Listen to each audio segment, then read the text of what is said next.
If I sink this, you owe me a kiss.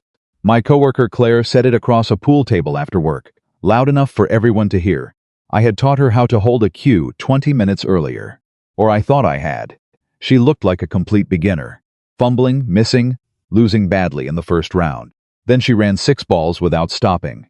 Set up the 8 ball. Looked straight at me, and made that bet in front of the entire team. I should have laughed it off. Instead I said, "Call your pocket." She called the corner pocket. She sank it clean. And that one shot changed absolutely everything. If you are watching this, and you have ever had someone take something private and burn it down in public, just to watch you scramble, drop the name of your city in the comments. I want to know how far this story has traveled. And if you are new here, please subscribe, and stay until the very end. Because what happened next changed everything I thought I knew about love, loyalty, and what it actually costs to stand up for someone in a world that would rather turn your life into entertainment. I want to be honest with you about something before I tell you how all of this started. I am not the kind of man who falls fast. I never have been. I watched my father fall fast for 3 different women before I turned 14, and I watched it cost him his savings, his health, and 2 years he never got back. So I learned early how to keep a wall up, how to be warm without being open, how to care about someone without letting them know it. I thought that made me careful, responsible even. It turns out it just made me a coward with good posture. Her name was Claire Donovan, senior strategist at Crescent and Row Advertising, which was the agency where I had worked for almost a year as one of the youngest graphic designers they had ever hired. She sat 12 feet from my desk in an open floor plan office in downtown Portland. 12 feet. I know the exact distance because I measured it once, which tells you everything you need to know about where my head was during those 12 months. Claire was 34. I was 28. That 6-year gap felt enormous inside the walls of an office where every single professional interaction got logged and evaluated and whispered about. She was senior. I was junior. She ran client strategy meetings while I was still getting used to having my own laptop bag. And she was sharp in a way that made most people uncomfortable. The kind of sharp where she would say exactly what needed to be said in a room full of people too afraid to say it, and then turn back to her notebook like she had simply read aloud from a grocery list. The first time I really noticed her, truly noticed her, she was standing in front of a hostile client who had just dismissed my entire design concept in about 45 seconds flat. The client was a real estate developer named Gordon Pierce, the kind of man who wore his watch too tight and talked over every sentence you tried to finish. He had looked at 6 weeks of my work and said, and I remember this almost word for word, "It's fine for a kid. Not what we need." I was ready to sit down. I was actually already sitting down inside my own head, already accepting it, already recalculating how to make the redesign less painful. And then Claire said, "Actually, Gordon, let me show you something." She walked to the whiteboard and broke down every visual decision I had made, not defensively, not apologetically, but with the kind of calm authority that makes people stop checking their phones. She explained the color psychology behind the palette. She connected the typography choices to the demographic research. She made his objection look like a question he had already answered wrong, and she did it without ever once making him feel embarrassed about it. Gordon Pierce approved the concept 20 minutes later.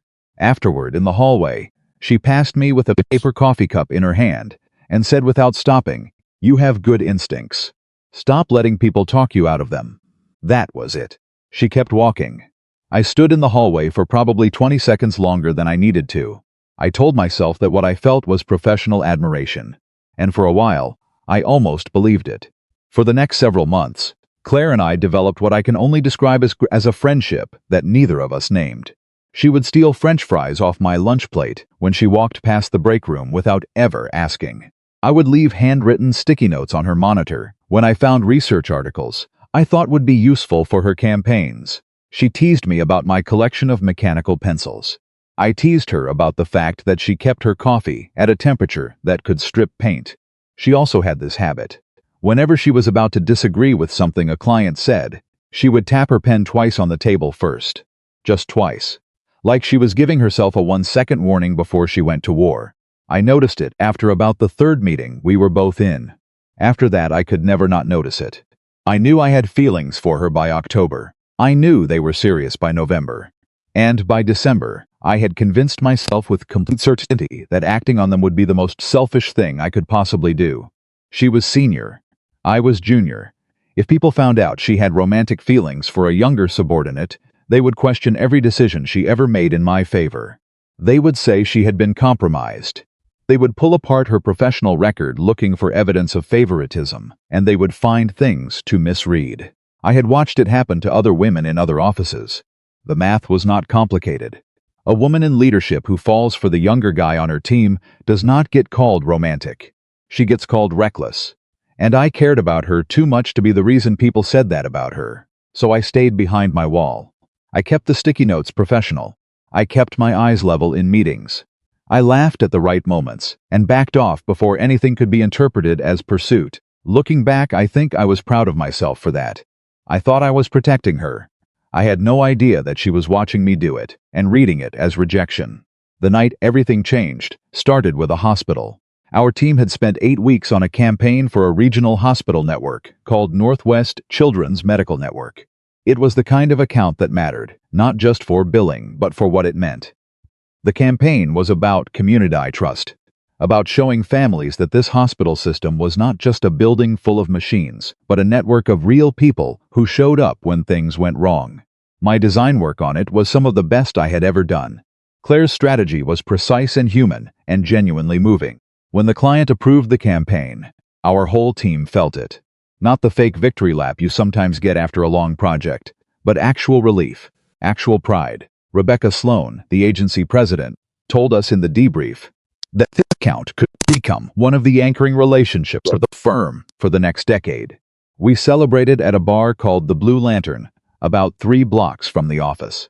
It had pool tables in the back, low lighting, decent beer on draft, and enough noise that you could have a real conversation without being overheard. I was at the bar getting a second round when Trevor Walsh came up beside me. Trevor was a senior account manager, 38 years old, 12 years at the agency. He was the kind of person who was always slightly too present in a conversation, always leaning in a few inches closer than he needed to, always laughing a beat too loud at his own observations. He had a way of describing other people's work that made it sound like he had some small hand in it, some quiet influence that never quite got proper credit. "Good night," he said, clapping me on the shoulder. "You should be proud. That hospital work was solid." "Thanks," I said. "I meant it." "Claire really went to bat for you on that one," he added, and there was something in the way he said it that made me look at him, not complaining, just saying, "She's got a thing for your work, protective of it." I did not know what to do with that sentence, so I picked up my drinks and went back to my table. About an hour later, someone suggested a pool tournament. 8 of us playing, bracket style, winner buys the last round. I had played enough pool to be decent, not impressive. I figured I would lose in the second round and spend the rest of the night watching. Then Claire picked up a cue. She picked it up backward, held the thin end like a walking stick, examined the fat end like she was reading a label, and turned to me with an expression of genuine confusion. "Which part do I hit with?" I laughed. I actually laughed out loud. "The other end," I said. She flipped it around, held it loosely, almost dropped it, and looked up at me again. "Like this? You have seriously never played pool?" "I mean," she said, "I've seen it on TV." And that is when I made my first mistake. I assumed she was telling the truth. She played against Marcus from the media team in the first round and lost so badly that Marcus looked almost guilty winning. She knocked 2 of his balls in for him by accident. She scratched on the break.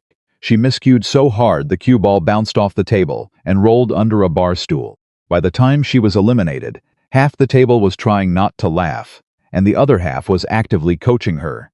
I beat my first opponent, beat my second, and found myself in the final against Danny from account management, who I had not expected to make it that far.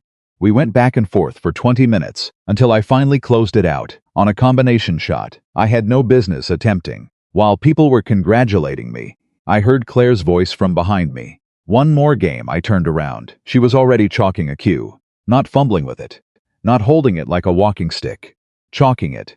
The motion was fluid and practiced, the kind of automatic physical memory you only develop after years of repetition. "Excuse me," I said. "One more game," she said again.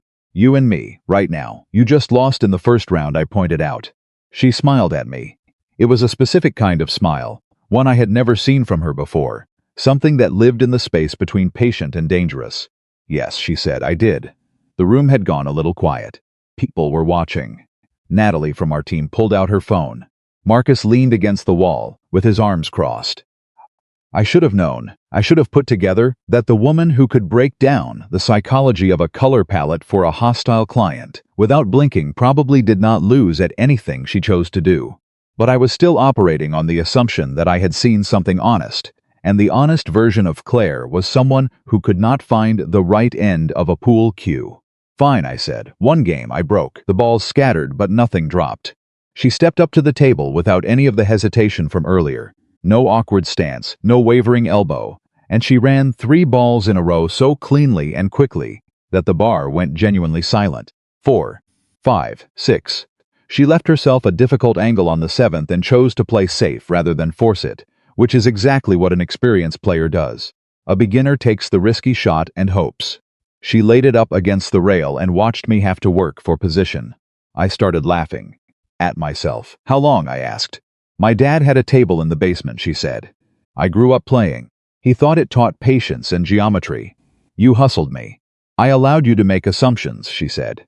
There's a difference. That is genuinely impressive and also terrible. Thank you, she said, and I could hear the pleasure in it. We played. She was good, really good. But I was not done, and we went back and forth with the room watching in a way that felt different from the earlier games. There was something else in it now. A kind of electricity that the earlier rounds had not had. Something that everyone in that bar could probably sense, even if no one said it directly. We got down to the 8 ball. 1 shot, 1 pocket. Her turn. She walked around the table slowly. She considered the angle. She considered the placement of my remaining solids, which were set up in a way that blocked the 2 easiest paths. She was going to need to put the 8 ball in the corner pocket, on a cut that had very little room for error. And then she stopped. She looked up from the table and looked at me. The room was completely quiet. If I sink this, she said, you owe me a kiss. I heard someone inhale sharply.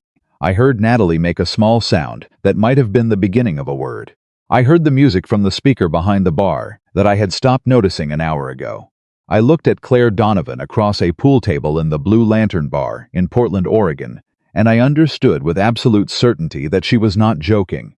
I could have laughed. That was the easy move. Turn it into a bit. Let the room laugh with us. Diffuse whatever was happening here, before it could become something that followed us into Monday morning. I had a whole arsenal of deflections ready to go, built up over 12 months of very careful self-management. But she was looking at me in a way that made every deflection I had feel dishonest. She had something real on the table. Something that was not the pool cue. Call your pocket, I said. The room exploded a little. Not loud, but the kind of eruption that happens when a group of people who have all been holding their breath finally get permission to breathe again. Laughter, disbelief, someone saying, "Oh my goodness," under their breath. Claire's expression did not change. She looked down at the table, took 2 slow breaths, lined up the shot, and she sank it. The 8 ball dropped into the corner pocket with a sound that felt louder than it was. The bar cheered. Marcus actually pumped his fist. Natalie covered her mouth. 2 people I barely knew from the account team were clapping. Claire stood up straight, set down her cue with deliberate quiet, and walked toward me. And here is the thing I want you to understand, because it matters for everything that comes after. Underneath that walk, underneath that confidence, underneath the smile that the whole room could see, I saw something else. Something she probably did not know was showing. She was terrified. Not afraid of me. Afraid of what she had just done. Afraid of how public it was. Afraid of what it would mean in that office on Monday morning. Of how people would interpret it. Of whether she had just handed every person in that room a story about the senior strategist who bet a kiss on a pool game. She had been braver than she probably planned to be. And now she was standing in the middle of the consequences of that bravery, with nowhere to go but forward. I made my decision in about 2 seconds. I stepped toward her, met her in the middle of that bar, and I kissed her cheek. Briefly.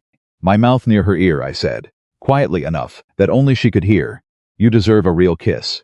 Just not one that belongs to an audience." She went still. The room made a sound that was half disappointed and half charmed. The way crowds react when something they expected to be spectacular turns out to be unexpectedly tender instead. A few people laughed. Someone said that is actually really sweet. Marcus shook his head, like I had fumbled a perfectly good opportunity. Claire leaned back and looked at me. Her expression was layered in a way that took me a moment to read. Surprise. Something soft. And yes, a little bit of what I can only call honest disappointment. Interesting choice, she said low. I thought so, I said. We held each other's gaze for 1 second longer than 'twas comfortable, and then someone demanded a rematch, and the night moved on the way nights do, loud and quick, and full of small separate conversations. But something had shifted. Between us and in the room. I went to get another drink. I did not notice Trevor standing near the wall near the corner of the bar. I did not notice his phone in his hand. I did not notice him smiling. That was my second mistake. And it was a much bigger one. About 40 minutes later, my phone buzzed. I pulled it out and looked at the company group chat. The video was 11 seconds long. Trevor had caught the walk. The kiss, the whisper, the look. He had framed it perfectly, the way someone who planned to post it would frame it. And the caption read, "Office Romance Confirmed." I stared at the screen. Then I looked up and found Trevor across the bar. He was watching me read it. When our eyes met, he raised his glass like a toast. And he smiled. My entire body went cold. Not the kind of cold that comes from shock. The kind that comes from understanding, quickly and completely, that something has just been taken from you, and you did not even see the hand moving. I crossed the bar in about 15 steps, which was probably too fast, because Natalie stepped in front of me and put her hand on my arm before I got there. "Ryan," she said, her voice low and careful, "not here." He posted it to the company chat, Natalie. All 300 employees. I know, I saw. Including Rebecca. Including the client division. I know, she said again. We are running a children's hospital campaign. She looked at me steadily, I know. But making a scene right now gives him more footage. You have to think. I stood there with my jaw tight, and my hands doing something complicated at my sides. And I breathed, and I looked across the bar at Trevor, who was now talking to someone else, laughing, completely relaxed, I thought. Then I turned and looked around the room for Claire. She was gone. I found her coat missing from the hook near the door. I found her car keys were gone from the table, where she had left them. I found the empty space she had occupied for the last 2 hours, and I stood in it and understood that she had already seen the video, and she had made the decision to leave rather than be looked at. I went outside. She was in the parking lot. Standing beside her car, her arms crossed against the cold, her back to the bar door, like she had been trying to decide whether to drive away or whether to wait. She heard me come out and turned around. In the parking lot light, without the warmth of the bar, and without the crowd watching her, she looked different. Not smaller, Claire Donovan does not do smaller. But more real, more tired. "Ryan," she started. "I know," I said. "I saw it. I need you to understand something." Her voice was even, but it was working to be even. I could hear the effort in it. When that video goes to Rebecca, when it goes to the client division, the story is not about both of us equally. The story is about the senior female strategist, who was so unprofessional that she publicly propositioned a junior male employee at a company event. That is not what happened. It does not matter what happened, she said. It matters what 300 people are going to decide happened when they watch 11 seconds of footage, and they are going to decide that I pursued you, that I compromised my professional judgment, that I should not be trusted to lead the hospital campaign. She was not wrong. She was so precisely not wrong that it made my chest hurt. He did this on purpose, I said. I know he did it on purpose. Claire, the man has been positioning himself to take over the hospital campaign since the pitch meeting. This is not about gossip. This is about him finding a way to make you look. I know what it is, she said sharply, and then took a breath. I know. I figured it out about 5 minutes after I saw the video. We stood in the cold parking lot and I looked at her, and she looked somewhere past my left shoulder, and neither of us a thing for a moment that felt much longer than it was. Then she said quieter, I wasn't joking. About the kiss. I know, I said. I have liked you for a long time, Ryan. Which is exactly why I never said anything, because the last thing I needed was for this to become exactly what it has now become. Because of him. Not because of us. She looked at me directly then. Does the distinction matter? The damage is the same either way. And here is where I made a choice that I think changed the entire trajectory of what came next. I did not tell her it would be fine. I did not try to minimize what Trevor had done, or explain it away or redirect her toward how we might fix it. I did not say any of the things I had a feeling she had been told by well-meaning people throughout her entire career when something unfair happened to her. It'll work out. People won't really care. Just don't make a big deal of it. Instead, I said, I have been hiding how I feel about you for almost a year because I was afraid that if you knew, it would make things harder for you at work. And I told myself I was doing that to protect you. But standing here right now, I think I have to admit that I was also protecting myself. From the risk of it, from the possibility that I might say something honest, and you might not feel the same way. She was very still. I am not trying to make this about me, I said. I know you are the one with more to lose professionally. I know the optics are worse for you than for me. But I want you to know that what happened tonight at that pool table, that was real for me, and I am sorry that someone turned it into something we have to be ashamed of. She was quiet for a long moment. Then she said, at some point, Ryan, being so careful started feeling exactly like rejection. The sentence hit me somewhere. I was not prepared for it to hit. I just looked at her. I did not have an answer ready because there was no version of an answer that did not require me to acknowledge that she was absolutely right. I know, I said finally.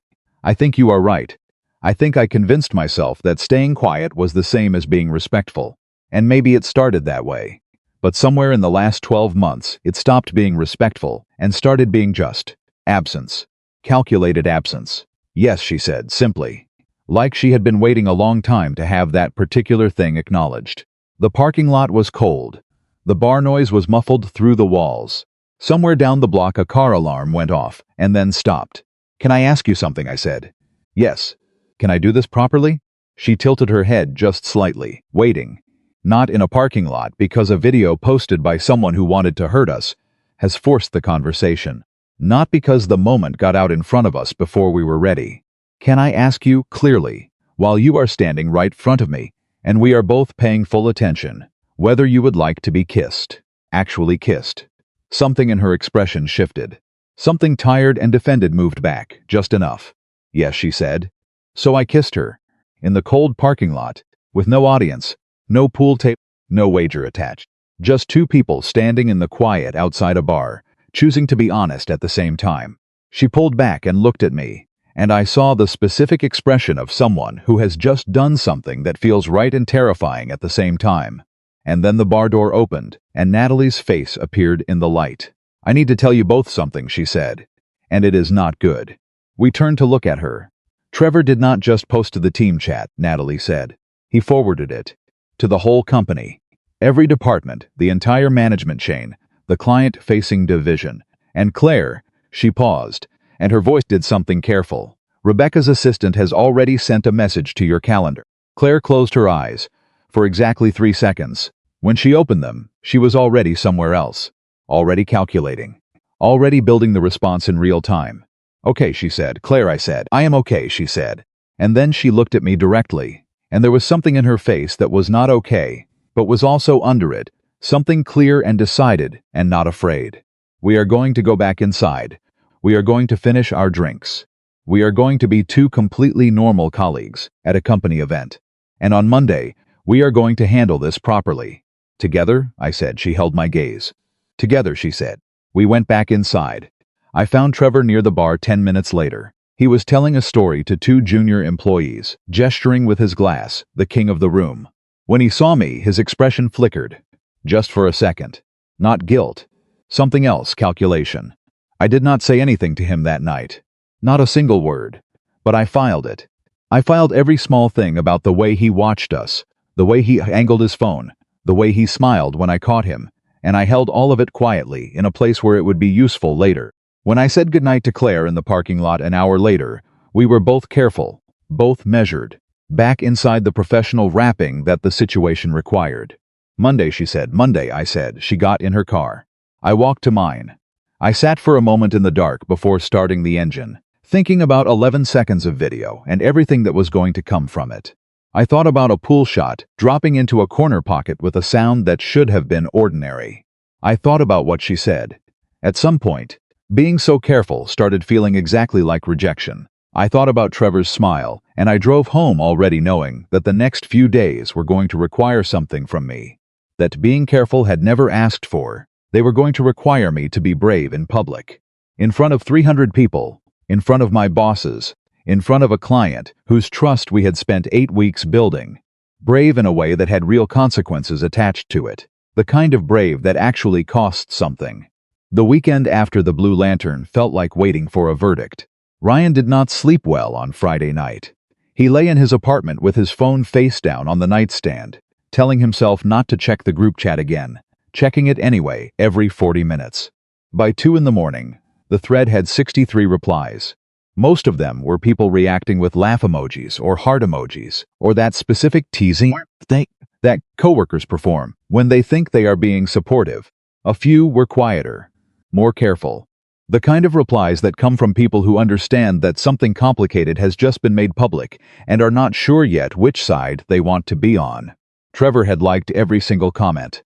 Ryan put the phone back down, stared at the ceiling, thought about Claire sitting in her own apartment somewhere across the city, reading the same thread, calculating the same damage with the same precision she applied to everything else.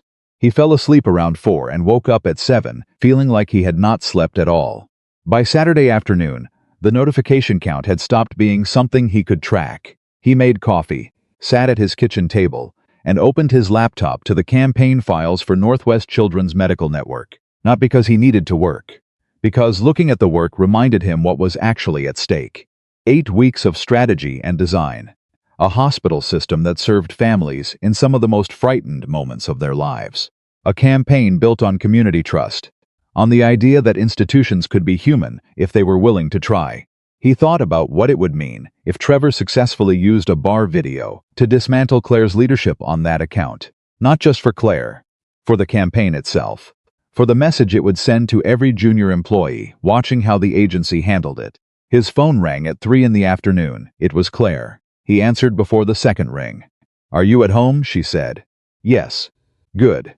Don't go anywhere. I'm sending you something in about 10 minutes, and I need you to read all of it before you respond." "Okay," he said. "Are you all right?" A pause. The kind that takes just long enough to make you understand that the person on the other end is deciding how honest to be. "I'm functional," she said. "That's what I've got right now. Functional." The email she sent him 14 minutes later was 8 pages long. It was a documented timeline of every instance she had identified over the previous 4 months in which Trevor Walsh presented another employee's work as his own, redirected credit during client calls, or made comments that positioned junior employees as talented but unready while positioning himself as the senior presence holding their potential together. She had dated receipts, email threads, meeting notes, one audio recording from a client call, made legally with the client's prior knowledge and consent for training purposes, in which Trevor described Ryan's design approach as something we've been developing internally, using the word "we" in a way that suggested authorship without technically claiming it. Ryan read it twice. Then he sat back in his chair and felt something move through him that was not quite anger and not quite recognition. It was the particular sensation of having suspected something for a long time, without ever quite letting the suspicion fully form, and then seeing it confirmed in writing. He called her back. "How long have you been collecting this?" he said. "Since February," she said. "When I realized the pattern wasn't accidental." "Claire." "I know. He's been doing this to other people too. Not just me. At least 3 others that I can document," she said. "Probably more. People who left the agency or didn't push back because it wasn't worth the fight." Ryan was quiet for a moment. Then he said, "He knew about the campaign from the beginning. He's been building toward taking it over since the pitch." "Yes," she said. "The video is the move, Ryan. It's not a side effect of him being careless at a bar. It's the play. If he can get management focused on whether our personal relationship affects professional judgment, he creates enough noise to position himself as the stable, drama-free alternative for the account lead." Ryan thought about Trevor raising his glass in that toast. The complete ease of it, the smile. "He planned it," Ryan said. "I think he saw an opportunity, and took it very quickly," Claire said. "I don't know if he planned every detail, but he knew what he was doing when he hit send." "What do we do?" she exhaled. "We go in on Monday with everything documented.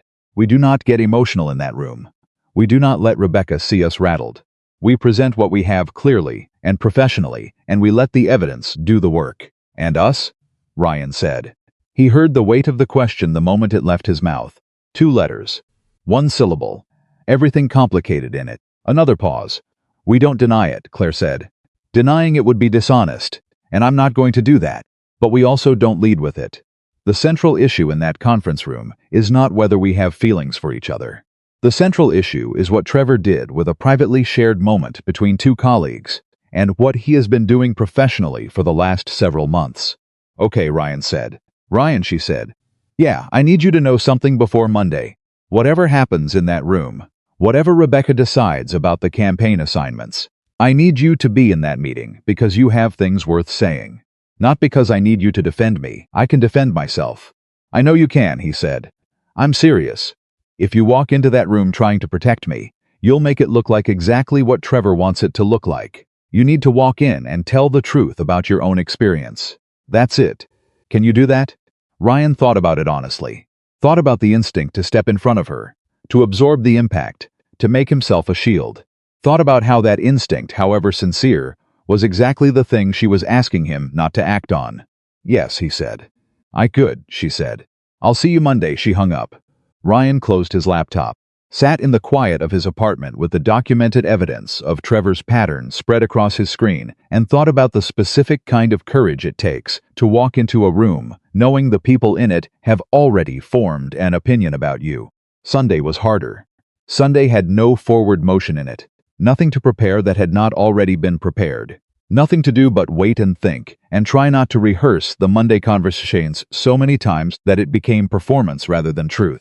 He went for a run in the morning, came back, made eggs he barely tasted, called his older brother in Seattle, who was 8 years older than Ryan and had worked in architecture long enough to understand agency politics without needing an explanation. "Someone videoed you at a work party," his brother said, "and posted it. Company-wide," Ryan said, "including management and the client division. What's the other person's situation?" "She's senior to me. It makes it worse for her." His brother was quiet for a moment. Then he said, "You like her?" It was not a question. "Yeah," Ryan said. "I do. Is she worth the fight?" "The fight isn't really about her," Ryan said. "It's about the guy who started it." "Ryan, I didn't ask about the guy who started it." Ryan leaned against his kitchen counter and looked at the window and thought about the parking lot on Friday night. The cold air. The 3 seconds of quiet before everything became complicated. The way she had looked at him when she said what she said. At some point, being so careful started feeling exactly like rejection. "Yes," he said. "She's worth the fight." "Then go fight it," his brother said. "Just fight it clean." Monday morning arrived the way difficult days always do, not gradually but all at once, the alarm going off and the full weight of what was coming sitting on his chest before he was even fully awake. Ryan put on the suit jacket he kept for client presentations, which was different from his usual work clothes and was a deliberate choice. He was not dressing up for Trevor. He was dressing up because the meeting mattered, and he wanted his body to know it before his mouth opened. He got to the office 8 minutes before 9, and found Claire already there, standing at the coffee station with a ceramic mug in her hand and her posture arranged in the particular way that said she had been awake since 5 and had processed everything she needed to process and was now operating on the other side of anxiety in that clear, stripped-down place where the decision is already made. She looked at him when he walked in. He nodded once. She nodded back. That was all they needed. Trevor arrived at 9:05, which was strategic. Ryan recognized it immediately. Late enough to make an entrance, early enough not to be reprimanded for it. He walked to his desk, set down his bag, and looked across the office at Ryan and Claire with an expression that was carefully neutral and somehow communicated everything. Natalie caught Ryan's eye from across the room and tilted her head toward the conference room at the end of the hall. The email from Human Resources had gone out Sunday evening. Emergency internal meeting. Mandatory attendance for Ryan Bennett, Claire Donovan, Trevor Walsh, Natalie Chen, and agency president Rebecca Sloan. 9:30 a.m. Monday. They filed in at 9:28. Rebecca was already seated at the head of the table. She was in her early 60s, white-haired and steady. The kind of person who had run this agency for 20 years by being the last person in any room to raise her voice. She did not raise it now. "We have a situation," she said. "I want to hear from each of you. Trevor, you posted the video. Start there." Trevor leaned forward slightly, and the performance began. His voice was measured, his hands relaxed on the table, his expression carrying the specific kind of wounded reasonableness that Ryan recognized immediately as something rehearsed. It was a moment, Trevor said. A team celebration, everyone in high spirits. I thought it was something the whole team would enjoy seeing. I understand now that it made some people uncomfortable, and I genuinely apologize for that. I didn't post it with any intention of causing harm. Rebecca looked at him. You forwarded it to the entire company, including the client division. That was a mistake, Trevor said. I hit the wrong distribution list. It should have stayed in the team chat. Ryan heard Claire shift slightly in her chair. He kept his own face still. Claire, Rebecca said. Claire set a folder on the table. She opened it without hurrying. Rebecca, I want to address two separate issues this morning, because they are related but not identical. The first is what Trevor posted and how it was distributed. The second is a pattern of professional conduct that the posting is connected to.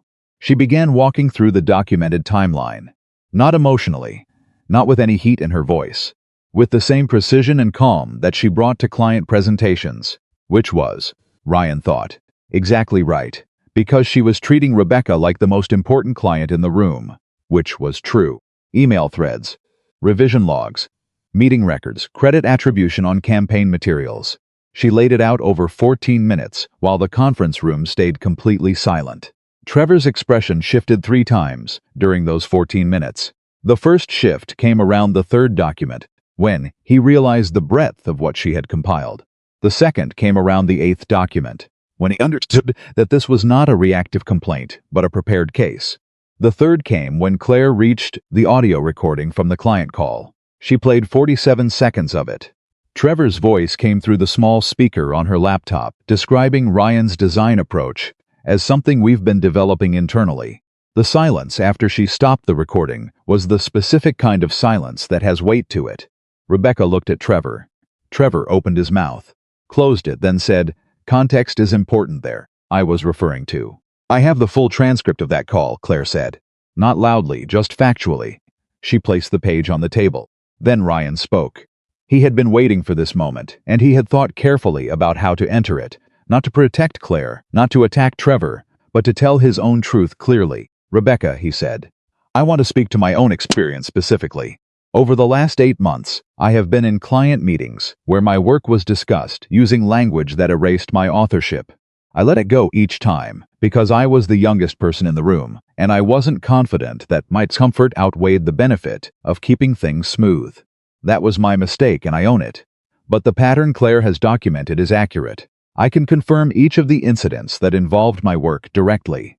Rebecca looked at him for a long moment. "And the video? The situation at the bar?" Ryan held her gaze. The situation at the bar was 2 colleagues who apparently have feelings for each other that neither of us had acted on professionally. What happened was private. The decision to record it, to post it to a company-wide channel, and to do it without the knowledge or consent of either person involved. That's the issue. Not the moment itself. Trevor made a sound that was almost a laugh. "With respect, Ryan, a public bar at a company event isn't exactly a private moment." Ryan turned and looked at him directly. He had promised Claire he would not make it about defense, so he did not defend. He asked a question. "Trevor, did you post that video to support the team, or did you post it because of this meeting?" The room went very still. Trevor's jaw moved. "That question doesn't make any sense." "It makes sense to everyone in this room," Ryan said quietly, "and I think you know it does."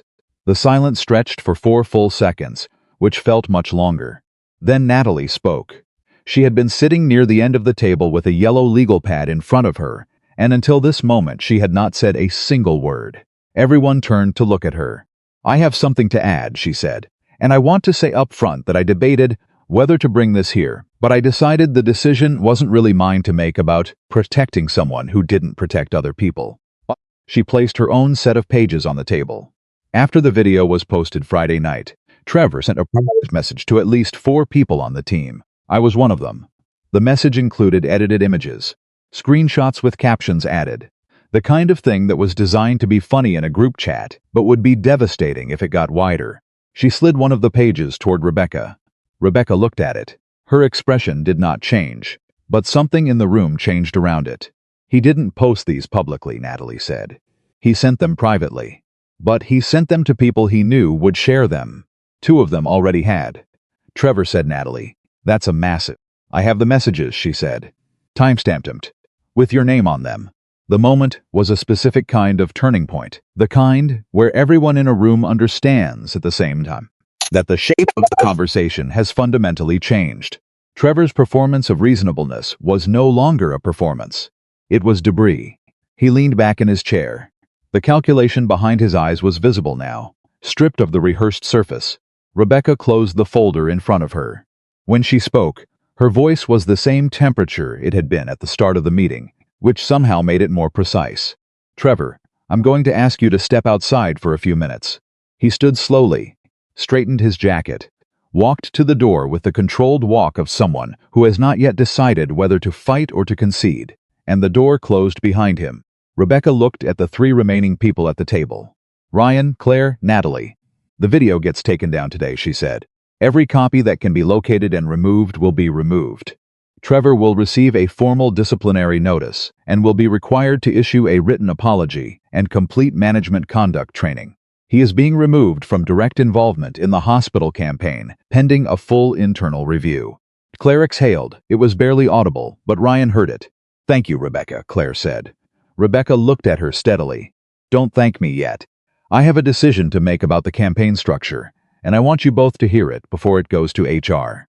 Ryan felt something tighten in his chest. Claire, you will lead the Northwest Children's Medical Network campaign. Your work on it has been exceptional, and the client trusts you. That doesn't change. She paused. Ryan, I'm going to reassign you. Not as a consequence. As a structural decision to prevent any potential conflict of interest concerns going forward. If what you both said is true, and I believe it is, that there are mutual personal feelings involved, then having you in a direct reporting relationship on the same account creates a complication that, I think, serves neither of you well. Ryan heard it. Let it land, did not react immediately. You'll be moved to the Hartwell brand project, Rebecca said. It's a strong account. Good creative scope. Your work will be your own. She stood. Gathered her folder. I'll leave you three to talk. She paused at the door and looked back at Claire and Ryan with something in her expressions that was not quite personal, but was not entirely professional either. For what it's worth, I've run this agency for 20 years. I've watched a lot of people try to do what you two did this morning. Very few of them do it that well. She left. The conference room was quiet.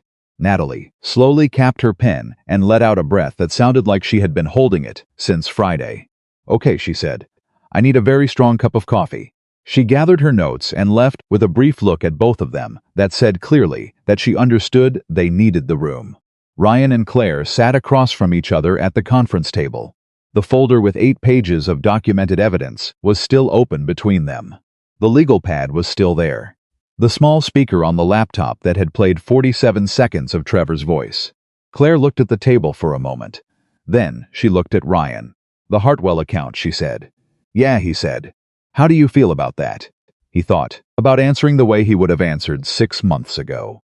Considered the diplomatic version, the professionally appropriate version, the version that kept everything tidy.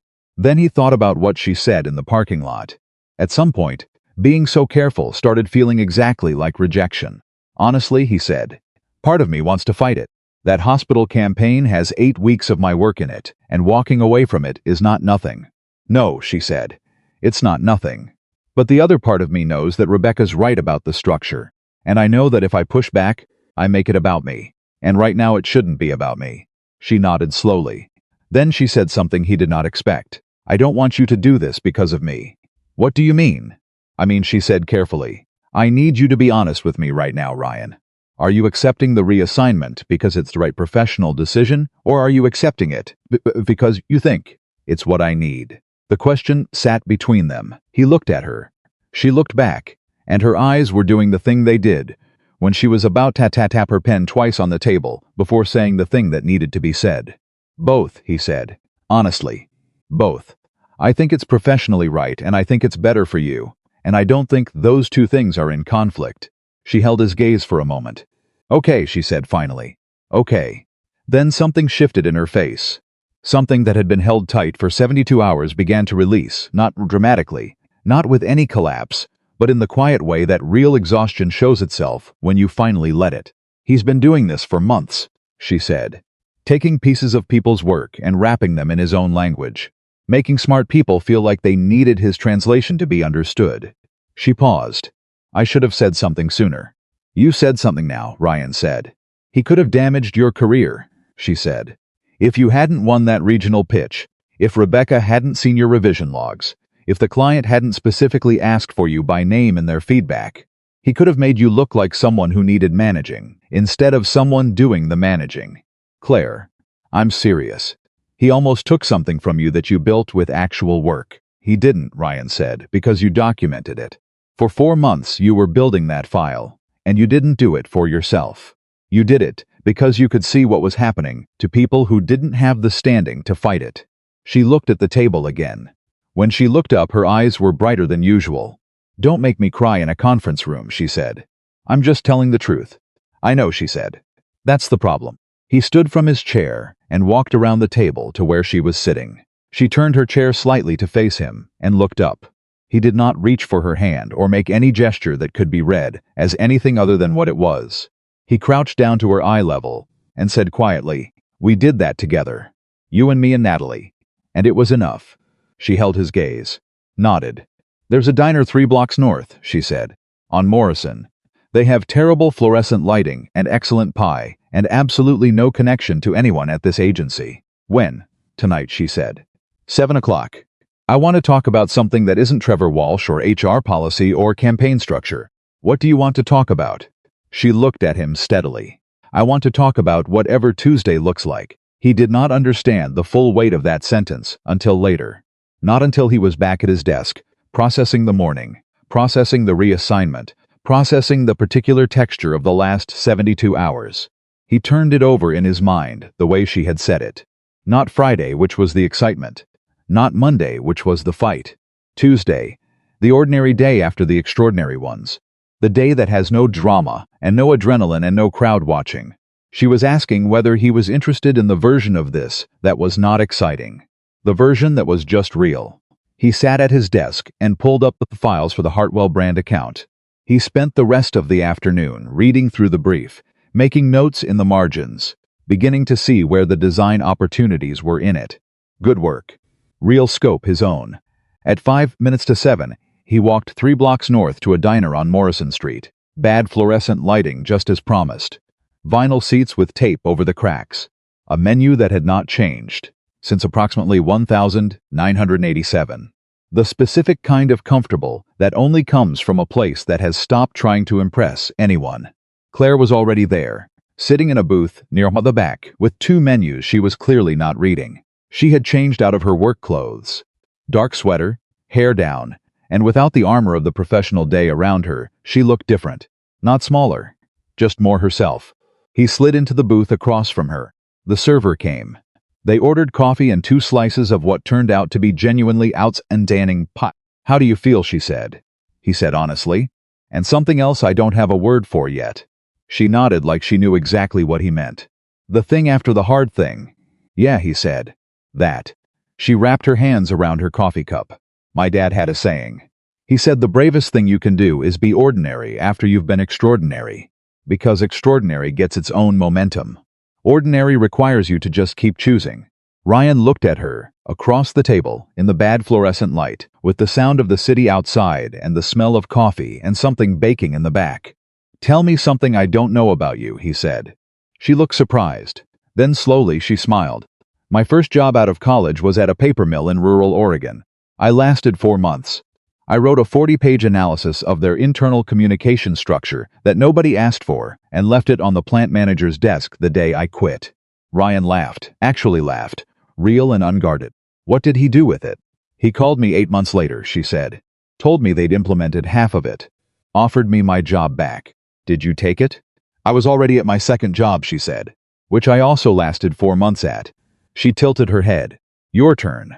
He thought for a moment. I failed my first design presentation in college so badly that the professor pulled me aside afterward and told me I should consider whether graphic design was the right field for me. Her eyebrows went up. I went home that night, he said, and I redesigned the whole project from scratch. Took 3 days. Brought it back in and presented it during office hours without being asked. She gave it the highest mark in the class. Claire looked at him.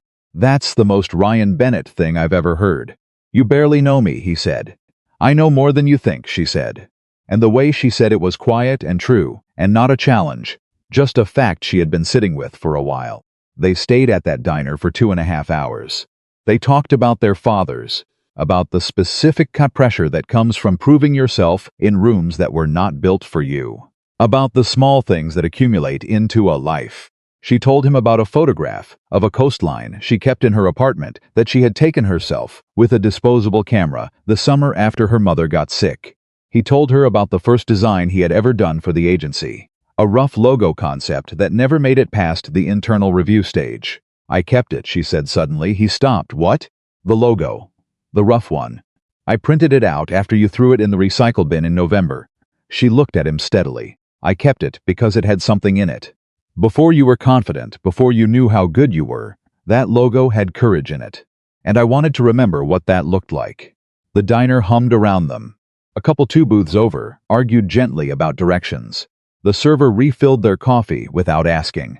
Ryan looked at Claire Donovan across the table and thought about 12 months of careful distance, of measured warmth, of all the honest things he had not said, because he was trying to be responsible about the wrong things.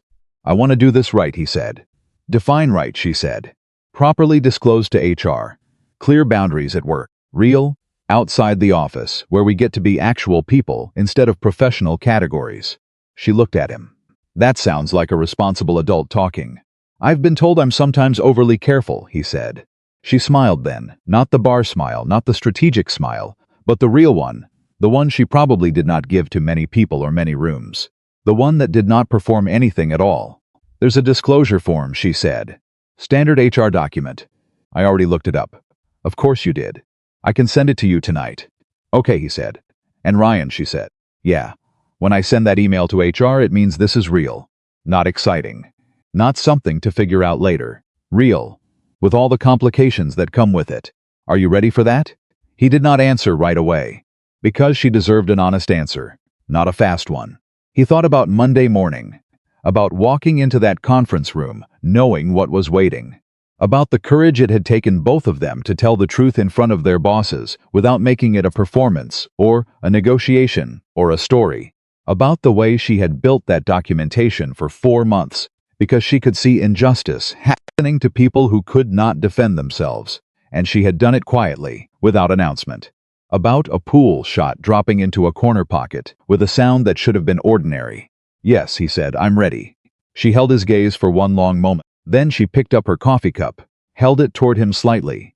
A small gesture, a quiet. He raised his cup and met it.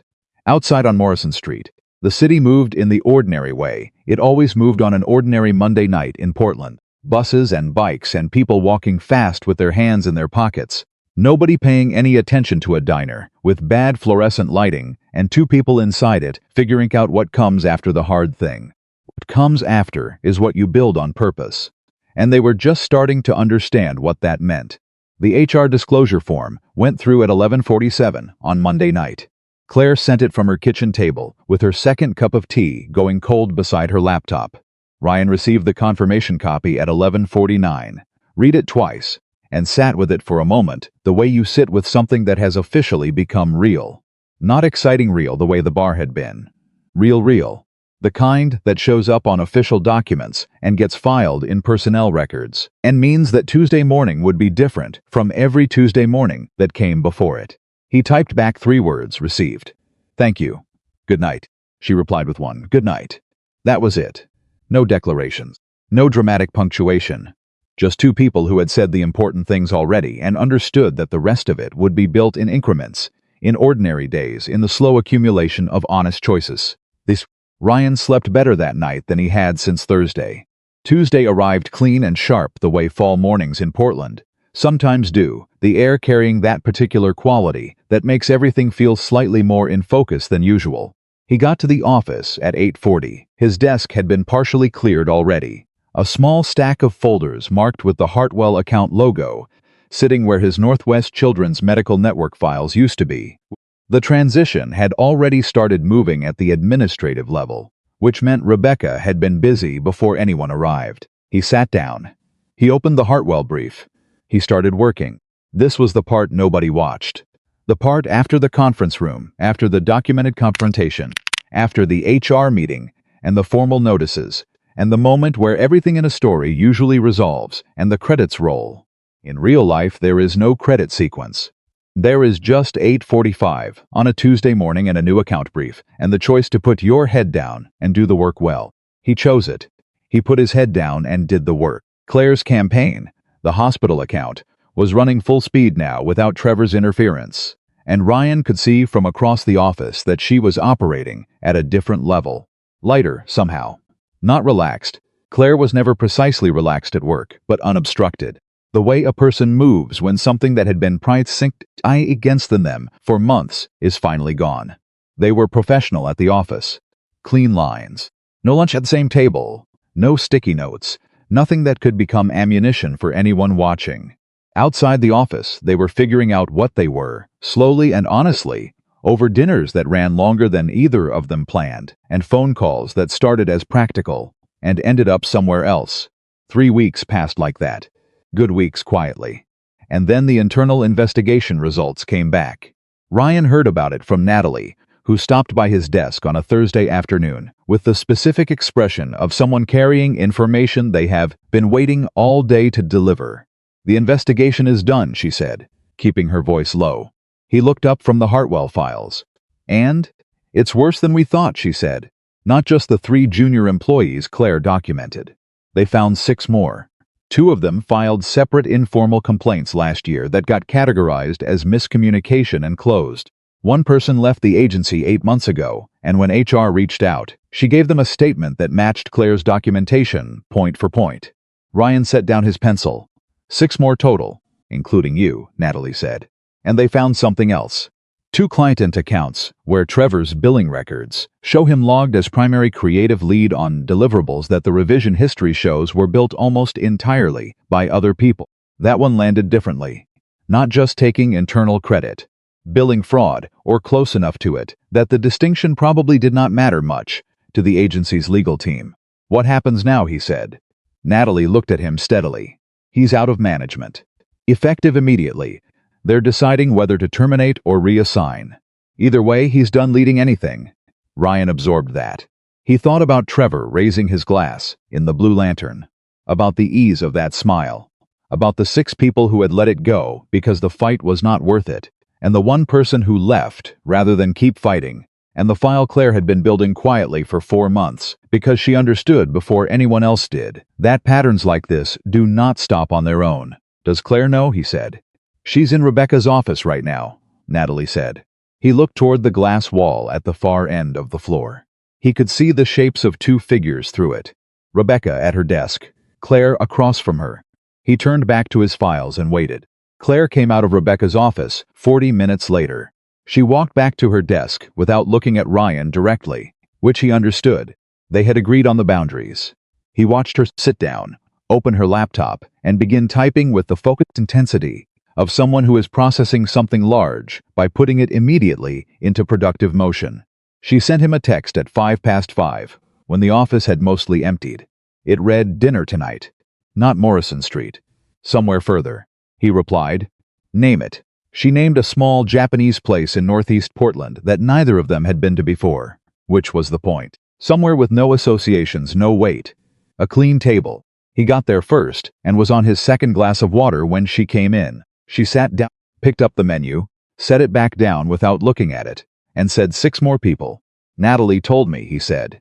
6 more, she said again, and her voice had something in it he rarely heard from her. Not anger exactly. Something more like grief. The specific grief of understanding the full size of something you had only partly known, and 2 of them filed complaints that got closed. Which means the system caught it and put it back in a drawer. I know, he said. If I hadn't had the documentation, she said. If I hadn't spent 4 months building that file, we would have been 2 more people who complained and got logged as a miscommunication. But you did have it, he said. She looked at him. Ryan, one of those people left. She left a job she was good at, because staying felt impossible. And nobody stopped it. He did not have an answer for that. He did not try to manufacture one. He held the weight of it with her, which was the right thing, and they sat quietly with that for a moment, before she drew a breath and seemed to make a decision from somewhere inside herself, Suvelt, to put it in the place where it would drive her forward, rather than the place where it would sit and fester. Rebecca offered me a promotion, she said. He looked up. What? Effective after the campaign closes. Senior Director of Strategy. It's a real thing, not a consolation. She was very specific about that. She met his eyes. She said, the way I handled the investigation was the kind of judgment she wants leading the department. Claire, he said, and then he stopped because he could feel the size of the thing, and words felt inadequate to match it. I haven't said yes yet, she said. Why not? She looked at him carefully. Because I wanted to talk to you first. It's your career, he said. That decision doesn't belong to me. No, she said. But it affects the structure. If I'm senior director, and you're still at the designer level, even on a different account, that's a bigger gap than the one we navigated before. I want to make sure we're talking about it honestly, before I say yes. This was one of the things he had been learning about her in these 3 weeks of dinners and phone calls and careful boundary keeping at the office. She did not make significant decisions, with the stress, testing them against the people they affected. Not because she was unsure of herself, but because she genuinely believed that decisions made alone, about things that were shared, were a form of dishonesty. Take the promotion, he said. You're sure, Claire? Take the promotion, you earned it. Not because of the investigation. Because of 8 years of work that got you to the place where you could run an investigation that thoroughly. Take it.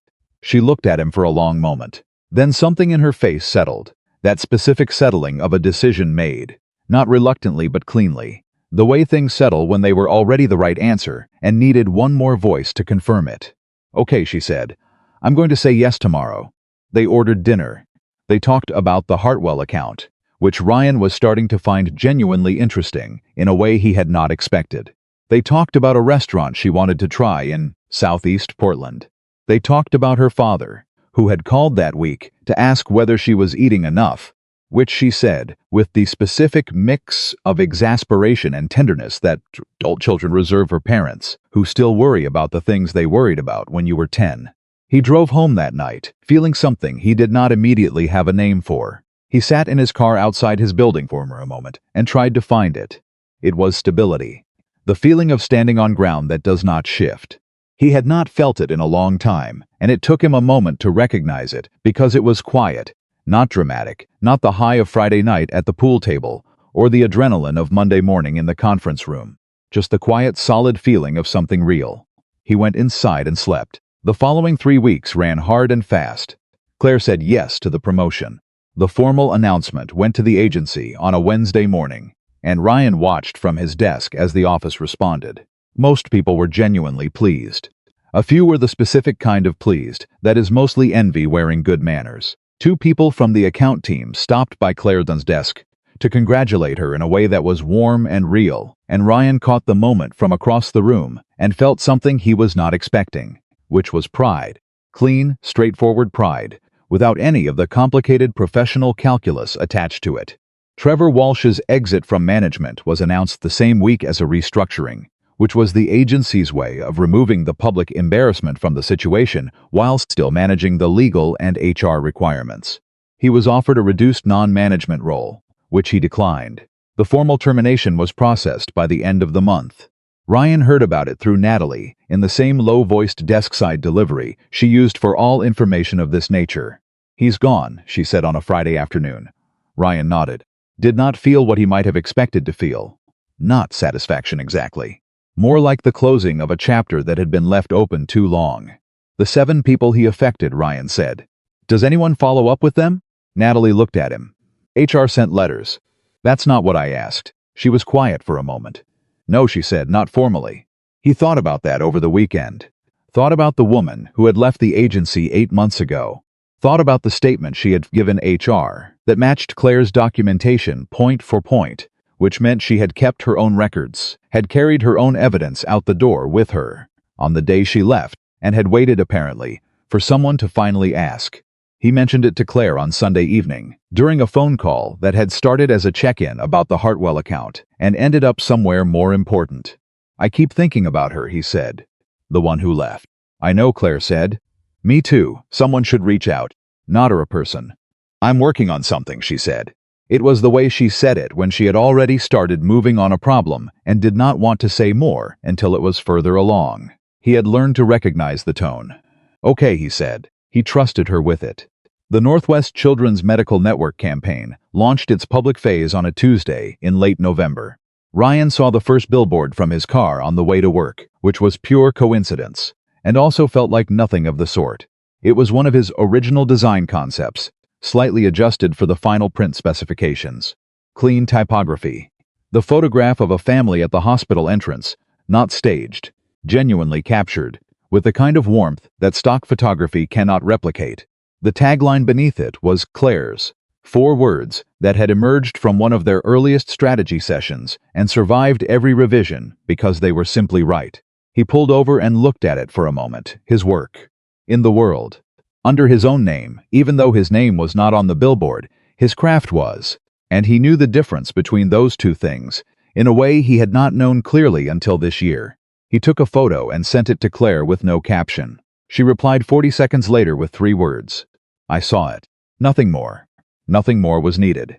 The Hartwell Account Regional Award notification. 6 weeks after the campaign submitted.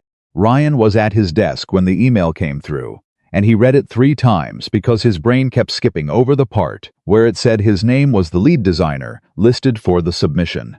He forwarded it to Claire. She called him in 45 seconds. Congratulations, she said, and there was something in her voice that made him understand this moment mattered to her separately from how much it mattered to him. That is entirely yours. The brief was strong, he started. Ryan, her voice was firm. Not unkind, but not accepting deflection. That is entirely yours. Say it back to me, paused. Then said, that's entirely mine. Good, she said. Now go tell Rebecca before someone else does. He did. Rebecca looked at the email, looked at Ryan, and said with the precision she applied to everything, good. You should expect more of these. Not effusive. Not performative. Just accurate. He went back to his desk, feeling something that took him a moment to identify, because he was not used to it sitting so cleanly. It was simply being seen. Being seen accurately, without someone else's translation layered over it.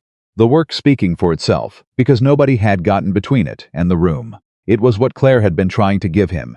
He understood now, from the moment she walked to that whiteboard in front of Gordon Pierce. Not protection. Visibility. The simple, essential thing of being allowed to take up the space you had actually earned. He thought about that for a while.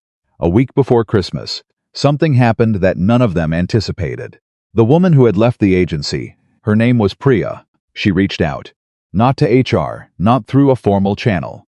She sent Claire a direct LinkedIn message that was 2 paragraphs long and precise and ended with, I heard what you did. I wanted to say thank you. It mattered even from the outside. Claire showed Ryan the message over dinner that night. She did not say much about it. She did not need to. The message said everything about the specific lasting harm that workplaces do when they close complaints and put them in drawers, and the specific lasting good that happens when someone finally decides to open the drawer and read what is inside. Are you going to write back? He said. Already did, he said. What did you say? She reached into her bag and pulled out her phone, found the sent message, handed it to him across the table. He read it. It was 3 sentences. It acknowledged what Priya had gone through, said clearly that her records and her willingness to give a statement had been essential to what happened, and ended with a question. If you ever want to talk about any of it, I'm available. That's exactly right, he said. I thought so, she said. They finished dinner, walked to her car in the December cold. She had her hands in her coat pockets, and her breath was visible in the air, and she looked at him with an expression that was direct and warm, and held something in it that she did not put into words right away. What, he said. Nothing, she said, just looking. At what? She tilted her head slightly. At what this looks like, she said. When it's working. He looked at her in the December cold, outside a Japanese restaurant in northeast Portland, and thought about a pool shot dropping into a corner pocket. Thought about a parking lot, and 3 seconds of quiet. Thought about a diner on Morrison Street, with bad fluorescent lighting, and genuinely excellent pie. Does it look like what you thought it would? He said. She considered it with the seriousness she gave to questions that deserved it. No, she said finally, it's better. More real. She paused. I thought love at this age would feel like maintenance. Like, you'd already done the wild version and the second time around it would just be comfortable and a little tired. And, he said, and you make me want to argue about things, she said. Good arguments. The kind where you both end somewhere neither of you started. She looked at him steadily. I wasn't expecting that. He reached over and tucked a piece of hair back from where the wind had pushed it across her face, a gesture so ordinary that he did it before he thought about it, and she let him, and the ease of it was the whole answer to everything she had just described. Neither was I, he said. She kissed him then, brief, cold-lipped, real. Then stepped back, found her keys, opened her car door. Tuesday, she said. He said. She drove away. He stood on the sidewalk for a moment in the December cold, hands in his pockets, and the city moved around him in the ordinary way it always moved, and he felt the quiet, solid ground of it, and thought about what comes after the hard thing. What comes after is what you build on purpose. He was still learning the dimensions of what that meant, still measuring the distance between who he had been, at the beginning of this year, the careful, wall-building, fear-managing version of himself, and who he was standing on a sidewalk in December having just been kissed by someone who challenged him to argue and meant it as a declaration of something deep. He walked to his car. He drove home. He slept well. In the agency on a cold Wednesday morning, 2 weeks before Christmas, Rebecca Sloan stopped by Claire's office and set a single folder on her desk without saying anything. Claire opened it. Read the first page. Looked up. The hospital campaign performance metrics, Rebecca said. First phase results. I can see that, Claire said. Community Trust Index up 14 target demographic, Rebecca said. Volunteer inquiry rate at the network up 31%. The client is calling it the most effective community-facing campaign they have run in 12 years. Claire looked at the numbers. Looked at them carefully and completely, the way she looked at everything she wanted to fully receive rather than let slide past. The design work held up under the data, she said. Yes, Rebecca said it did. Claire thought about Ryan's work, the typography, the color choices, the deliberate warmth of the visual language, the way it communicated trust without performing it, the family photograph on the billboard that was not staged, the campaign that had survived Trevor's interference because its foundations were solid and its authorship was real. I want to send the full results to Ryan, she said. He should see how his work performed. Rebecca looked at her for a moment. You know the formal results go through the account team. I know, Claire said. I'm telling you what I want to do. A beat. Then Rebecca said, send it. Claire forwarded the results document to Ryan at 9:17 that morning. No message, just the document. He opened it at his desk and read the numbers. Read them twice. Set his coffee cup down. He typed back 14 points. She replied 14 points. He stared at that for a moment. Thought about 8 weeks of work. Thought about families in hospital waiting rooms, about the specific fear of a place that holds both the best and worst moments of your life, and the small but real thing that good design can do when it says, without words, you are not alone here, we see you. This place belongs to you too. He typed, thank you for telling me. She replied, it was always yours to know. He put his phone in his desk drawer, went back to the Hartwell brief, put his head down and did the work. Outside the agency windows, Portland in December moved at its own pace. Rain coming and going. The Willamette visible on clear days from the upper floors. Gray-green and constant. Inside the agency ran. Campaigns moved through their phases. People came and went. New accounts arrived. The world kept requiring people to communicate things that mattered. And the people in that building kept trying to find the language for it. At 4:45 on a Friday afternoon, 3 weeks before Christmas, Ryan Bennett packed his bag, said goodnight to 2 colleagues by the elevator, walked to the lobby, and found Claire Donovan already there, with coat on, bag over her shoulder, looking at her phone. She looked up when he came in, put her phone away. Ready? She said. Yeah, he said. They walked out together into the December rain, neither of them saying anything, both of them going in the same direction, which was the only direction that mattered. The city was alive around them, ordinary and loud and indifferent, and they moved through it side by side, unhurried, without performance. This was Tuesday, the quiet day after the extraordinary ones. They were still learning how to be in it, how to stay in it, how to keep choosing it when it asked nothing dramatic of them, and offered nothing dramatic in return. But they were choosing it. Every ordinary Tuesday, exactly as promised. The new year arrived without ceremony. January in Portland has a specific quality that Ryan had learned to respect rather than fight. The rain is not dramatic in January. It does not storm or rage. It simply persists, gray and steady, the kind of weather that strips away anything you were pretending to feel and leaves you with whatever is actually underneath. He had spent previous Januaries in a low hum of professional anxiety, measuring his progress against invisible benchmarks, wondering whether he was moving fast enough, proving enough, becoming enough. This January felt different. He woke up on the second day of the new year, made coffee, sat at his kitchen table with the Hartwell Award citation on the corner of his desk where he had placed it the week before, and felt, for the first time in longer than he could precisely remember, that he was where he was supposed to be, not arrived, not finished, just correctly placed, moving in the right direction, on ground that held. He and Claire had spent New Year's Eve with Natalie and two of Claire's friends from outside the agency, a quiet dinner that ran until nearly 1 a.m. with good wine, and the kind of laughter that comes from people who are comfortable enough with each other to be genuinely funny rather than performing it. At midnight in the kitchen, while everyone else was on the balcony watching the city, Claire had leaned against the counter and looked at Ryan with an expression he had come to recognize as her thinking face, the one she wore when she was about to say something she had been holding for a while. "Last year was the hardest professional year of my career," she said. "I know," he said, "and somehow it was also the best one." He looked at her. "Because of the promotion?" "No," she said. "Because I stopped letting things I could see clearly go unnamed." He understood what she meant. Not just Trevor. The file she had been building. The documentation. The willingness to walk into Rebecca's office and put 8 pages of evidence on a conference table and say out loud and clearly, "This is what has been happening, and it needs to stop." The willingness to stand in a parking lot in the cold and say out loud and clearly, "I have liked you for months." Naming things. The specific courage of naming things accurately when it would be easier to let them stay blurred. "What do you want to name this year?" he said. She thought about it seriously. That was one of the things he loved about her. She never answered important questions quickly, just to fill the silence. She let the silence do its work. "Ongoing," she said finally. "I want to name it Ongoing." He did not ask her to explain it. He understood.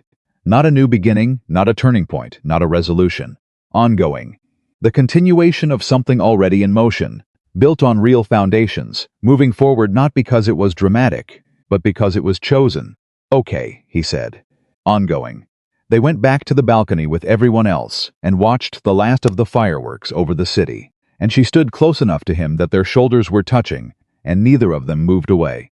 The first real test of the new year came 8 days in, which was faster than either of them had prepared for.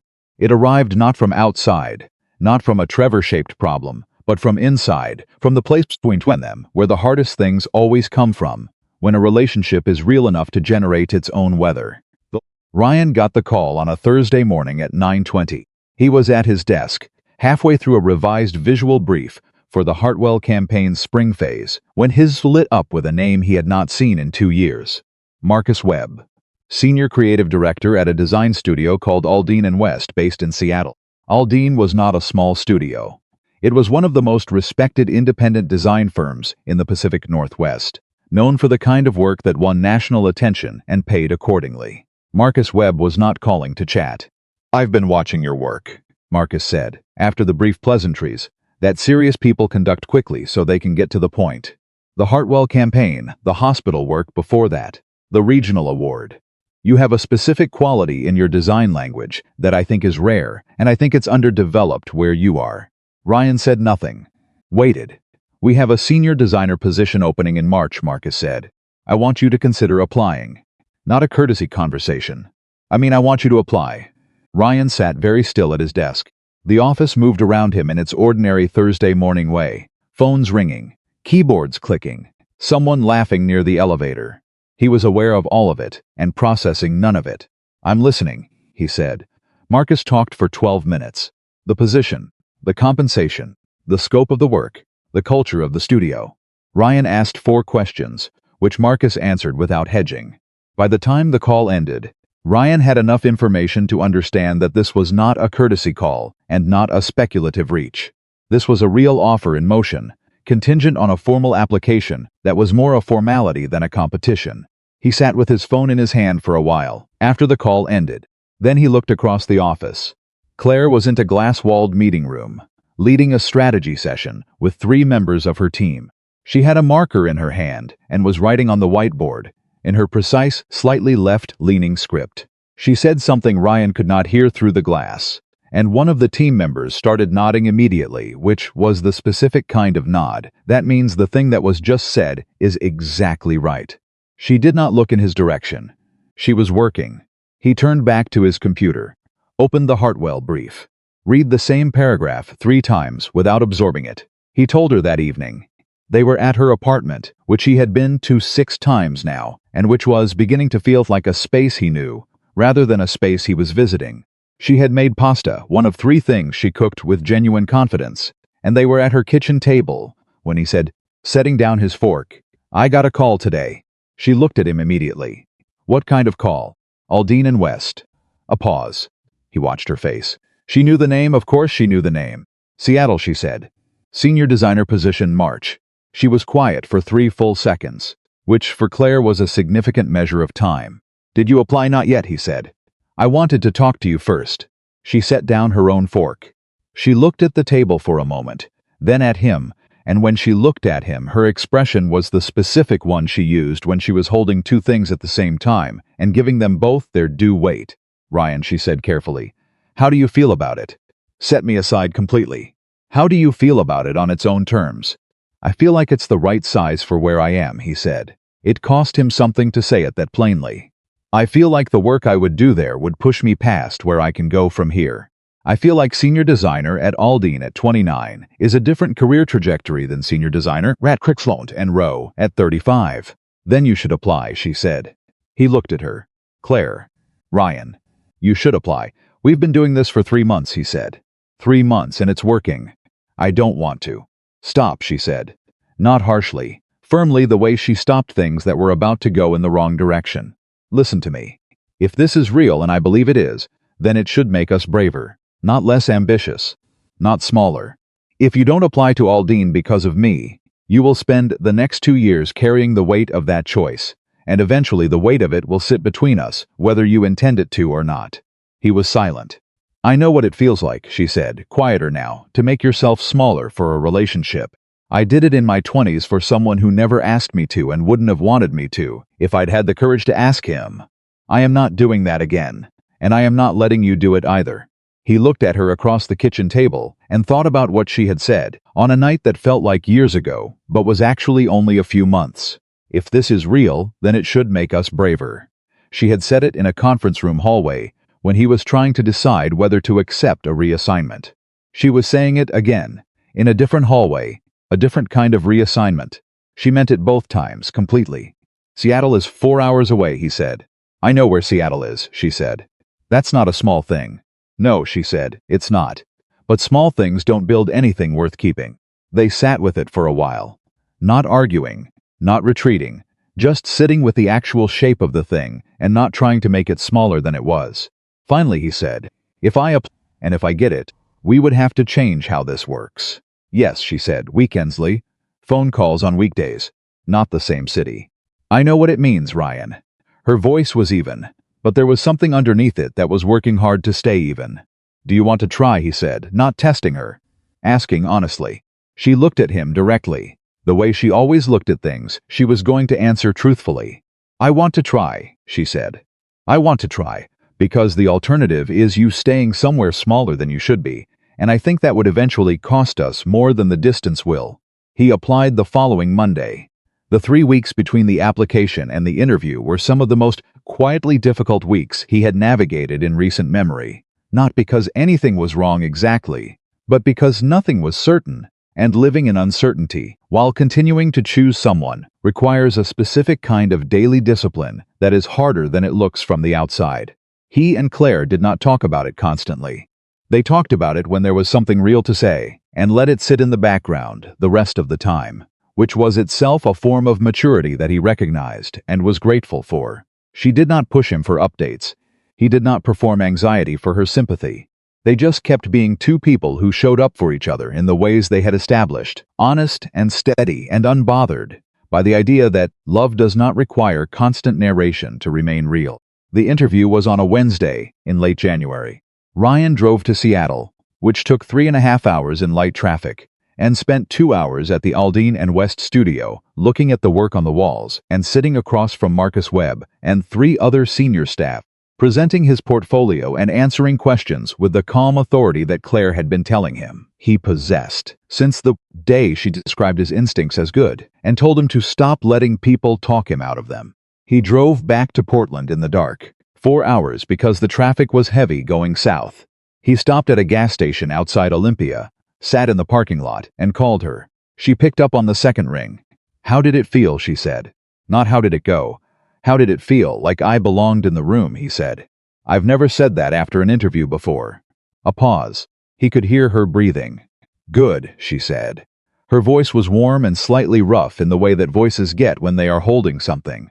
"I don't have an answer yet," he said. "I know," she said. "Drive safe. Call me when you're home." He got back to Portland at 9:47. He called her from his parking spot. They talked for 40 minutes about nothing particularly important. Her day, a book she was reading, a disagreement she had with a client over campaign language, whether the diner on Morrison Street had actually changed its pie recipe, or whether they had just been tired that one time. Nothing urgent. Nothing that moved any plots forward. Just 2 people staying in contact across the distance that was still only temporary, but was already practicing to be real. The offer came on a Friday. Ryan was in a creative review with 2 junior designers on the Hartwell account when his phone buzzed in his pocket. He finished the review, walked to his desk, and opened the email from Marcus Webb. Read it again. The title was Senior Designer. The compensation was 31% higher than his current salary. The start date was March 15th. He forwarded it to Claire with 1 word. It came. She was in a meeting. He knew because her status light on the agency system was showing active. He put his phone in his drawer, went back to his work, and waited. At 12:38, his phone lit up with a text from her. The text was, "Come find me at lunch." He found her in the small conference room at the end of the hall, the one that was used for smaller calls, and was usually empty at midday. She was there with 2 cups of coffee from the cart in the lobby, both of them still steaming, which meant she had planned this. He sat down across from her. She pushed one of the cups toward him. "Talk to me," she said. "I want to take it," he said. Direct, because they had established early that directness was the only currency either of them trusted. "Okay," she said. "That's all you have?" She looked at him. "What do you want me to say, Ryan? Fight for you to stay? Tell you that 3 months in I need you to give this up for me?" She shook her head. "I'm not going to do that. I'm not built that way, and neither are you. I want to know what you actually feel," he said. "Not the version you've edited for my benefit." She held his gaze for a moment. Then she looked at the table briefly, and when she looked back up there was something in her face that was unguarded, in the way she rarely allowed herself to be in professional spaces. "I feel like this is the right thing," she said quietly, "and I also feel like I wish it weren't happening yet. Those 2 things are both true at the same time, and I'm holding both of them." She paused. "The second one doesn't get a vote.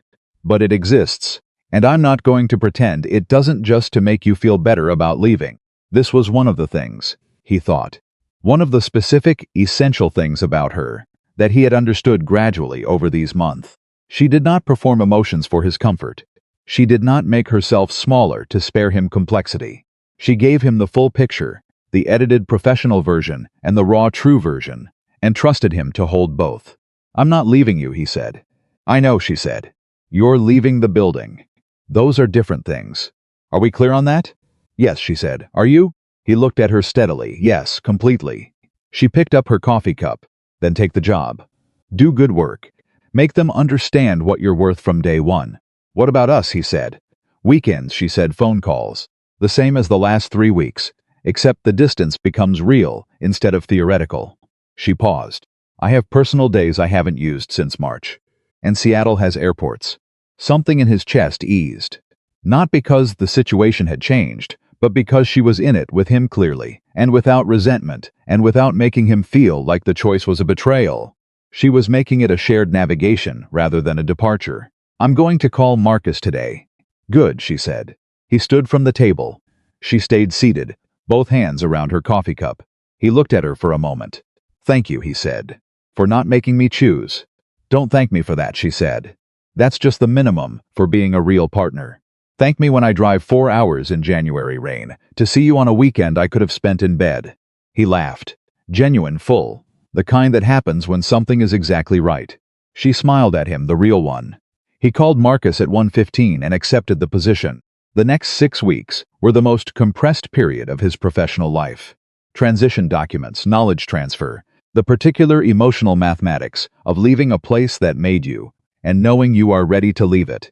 He had a goodbye conversation with every person whose work had intersected meaningfully with his over the last year and a half. He had a longer one with Natalie, who told him without sentiment that he had better not disappear entirely. You are allowed to have a life outside the people from this building, she said. But you are not allowed to become a person we only hear about secondhand. I won't, he said.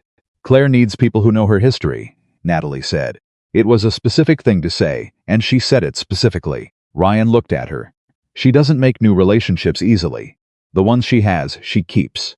Make sure you're one of the ones she keeps. He carried that sentence with him. His last day at Crescent and Row was a Friday in late February. The agency did the thing agencies do. A small gathering at the end of the afternoon. Good bourbon. Someone pulled from a cabinet. A signed card that people had actually written real things in, rather than the usual generic good lucks. Rebecca shook his hand and said, "You're going to be fine," which from her was the equivalent of a standing ovation. Claire was professional all day. Correct, appropriate, warm within the lines they had established.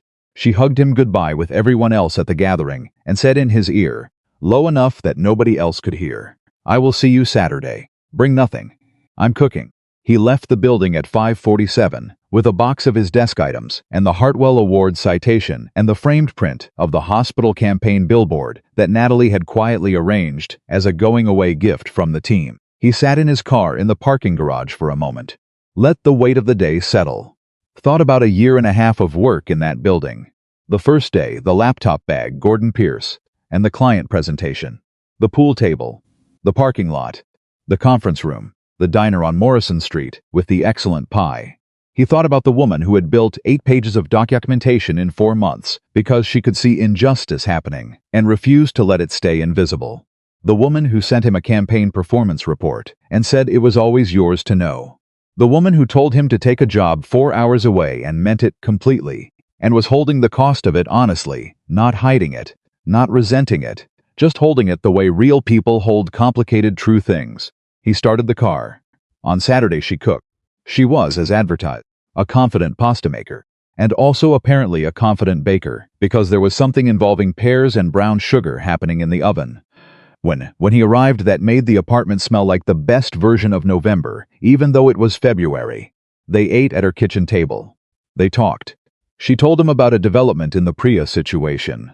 The woman who had left the agency. Claire had been in contact with her 3 more times now, and Priya had mentioned, carefully, that she was considering a return to agency work if the right situation came up. Claire had made no promises and offered no specific arrangements, but she had said, with the precise language that Claire used when she was being exactly as committal as she intended to be, that she would keep her eyes open and be in touch if something real materialized. "You're building something," Ryan said. "I'm keeping a door open," Claire said, "for someone who walked through a closed one and paid for it." She looked at him. Yes, exactly that. He reached across the table and covered her hand with his. She turned her hand over and held his, and they stayed like that for a moment. Just 2 people at a kitchen table in February, with something baking in the oven, and a city outside the window going about its Saturday. "I'm going to miss this," he said. "This specifically," she said. "This your kitchen. This table. The way the oven smells right now. You can visit the oven," she said. "It will be here." "I know," he said. "I just wanted to say it." She squeezed his hand. "I know you did," she said. "I'm glad you said it." They did the dishes together, which is one of those ordinary domestic acts that tells you more about 2 people than most dramatics do. She washed. He dried. She passed him plates and glasses with the unthinking ease of people who have done something enough times that the choreography no longer requires thought. "Tell me something," he said. "What?" "Tell me something about what you want this year to look like. Not work, the other stuff." She was quiet while she washed a pan. Then she said, "I want to go somewhere I've never been." Not for work, just to go. Where? Somewhere with a coast, she said. And terrible weather. I find terrible weather clarifying. You're describing Oregon, he said. Somewhere new, she said. With a coast I haven't stood on yet. Okay, he said. When? She handed him the last glass and let the water out. Turned to look at him, leaning back against the counter, with her arms loosely crossed. The specific posture she used when she was thinking about saying something that mattered.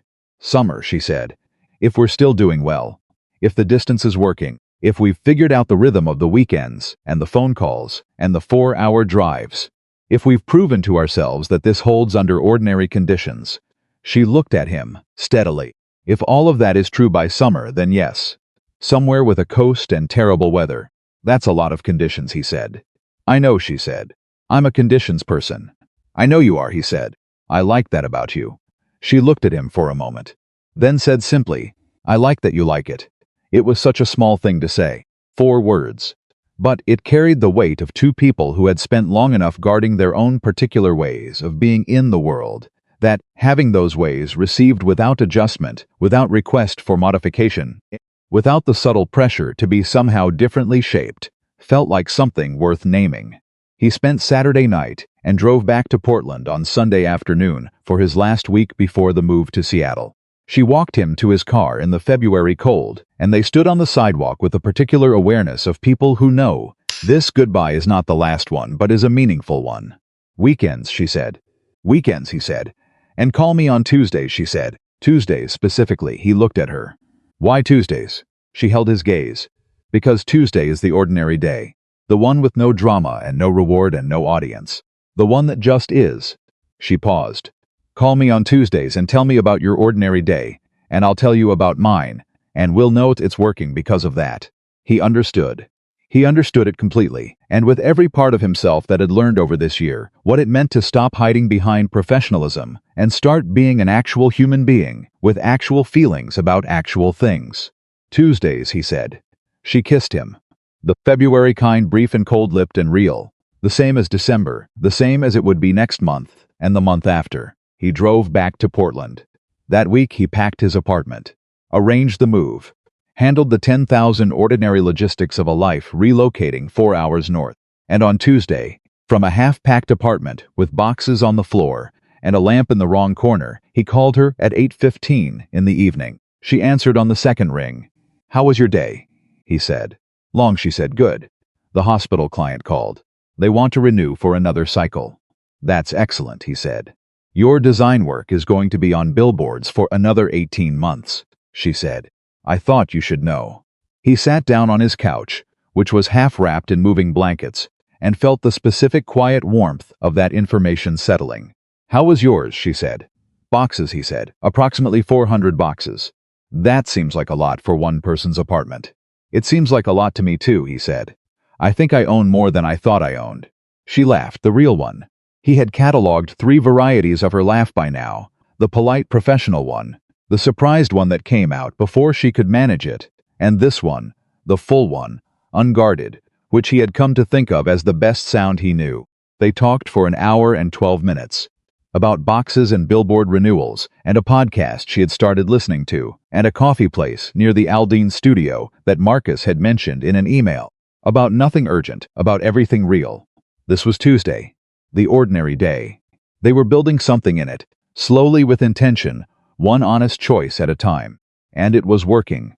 March 15th arrived the way significant days always do, with the same light and the same traffic and the same ordinary weight of a Monday morning, except that Ryan Bennett loaded the last box into his car at 7:43 and drove north on I-5 toward Seattle, with the particular internal quiet of someone who has made a decision so thoroughly that there is nothing left to second guess.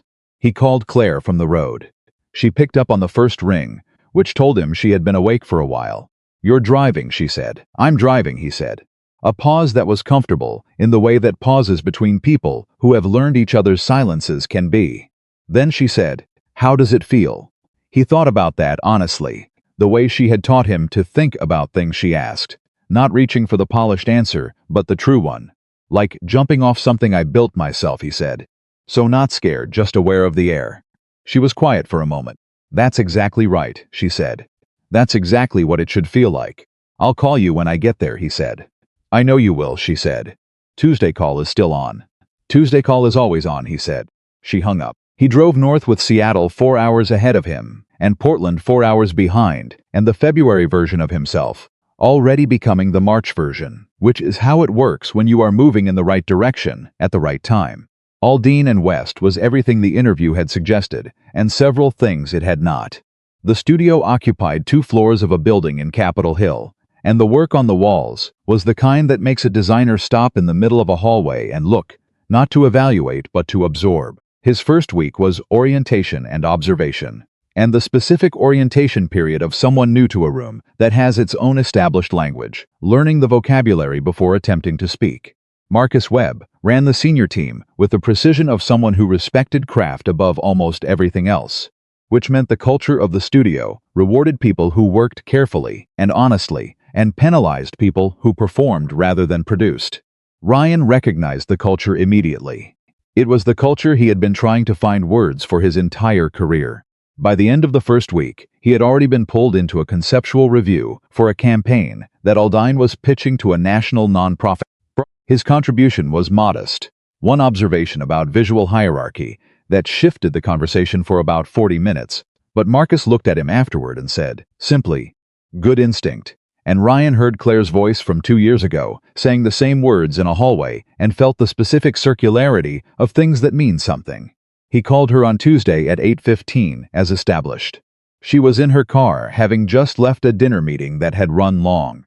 "How is the actual work?" she said. "Hard in the right way," he said. "The kind of hard where you go home tired but not depleted. That's the kind that builds you," she said. "Yeah," he said. "How was the dinner meeting?" The client wanted to renegotiate the language on 3 campaign elements. "After we'd already locked creative," she said. "I did not renegotiate." "How did that land?" "They called Rebecca this morning to complain," she said. "Rebecca told them the language stands." He smiled. "Good. I know," she said, and he could hear the satisfaction in it, the specific satisfaction of being backed up by someone with authority, because the position you took was correct. They talked for 50 minutes. He fell asleep on his couch in his half-furnished Seattle apartment at 10:15 and slept better than he expected. The weeks built on each other, the way weeks do, when the work is engaging and the ground is solid. He drove to Portland on the first weekend. Then she drove to Seattle on the second. They figured out the rhythm of it with the same pragmatic honesty they had applied to everything else, not pretending it was easy, not dramatizing that it was hard, just making the adjustments that the actual shape of the situation required. The third weekend in March, she drove to Seattle, and they went to the Pike Place Market on a Saturday morning, walking through it in the rain that Seattle delivers without apology for most of the year. She bought a jar of honey that she did not need, and he bought a print from a local artist that he spent 6 minutes deciding on. They had lunch at a counter seat facing the street, watching people move past with their umbrellas and their bags and their various Saturday energies. "I like it here," she said. "Seattle?" "This specific counter," she said. "Right now." She picked up her coffee cup, though Seattle is also acceptable. "High praise," he said. "I'm a conditions person," she said. "I don't give high praise easily." He looked at her across the counter and thought about the first time he had really seen her, standing at a whiteboard in front of Gordon Pierce, making the case for work she had no obligation to defend. He had been sitting down inside his own head before she stood up. That was almost 2 years ago now. He had been a different person then, the careful wall-building version, the one who called silence respect and called avoidance protection. She had named it for what it was. Rejection, she had said, in a parking lot at midnight. At some point, being so careful started feeling exactly like rejection. He had stopped being careful in the wrong ways since then. He had gotten better at being careful in the right ones. The first major professional test at Aldine came in April, 6 weeks in, and it arrived without warning the way the important ones always do. Marcus called him into his office on a Wednesday afternoon and slid a brief across the desk. "National pitch," he said. "Healthcare sector. If we win this, it's the largest account in the studio's history. I want you on the creative lead position." Ryan looked at the brief. Read the first page. Felt the specific weight of what was being offered, not just the project but the statement behind the offer, the trust embedded in it, the acknowledgement of capacity. "When does it go?" he said. 6 weeks, Marcus said. "I want it," Ryan said. Marcus nodded once. I thought you would.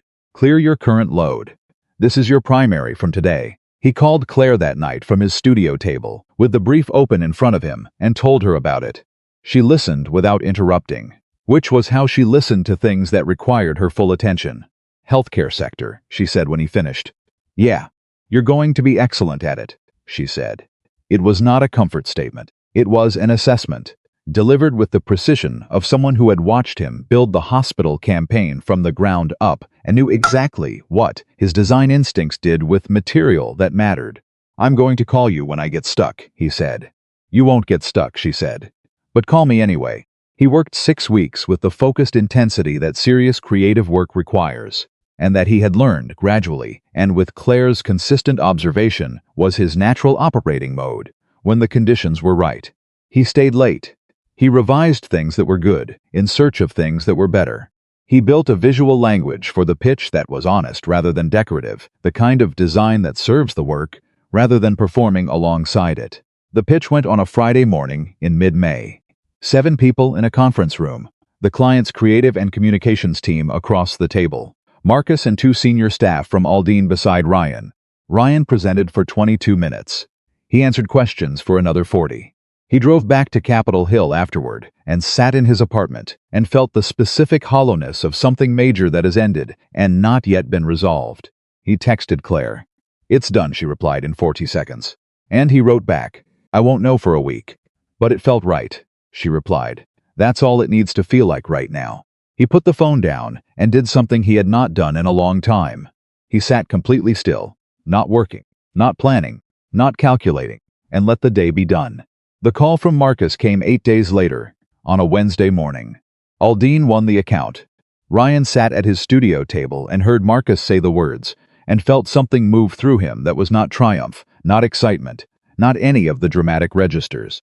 It was deeper and quieter than those.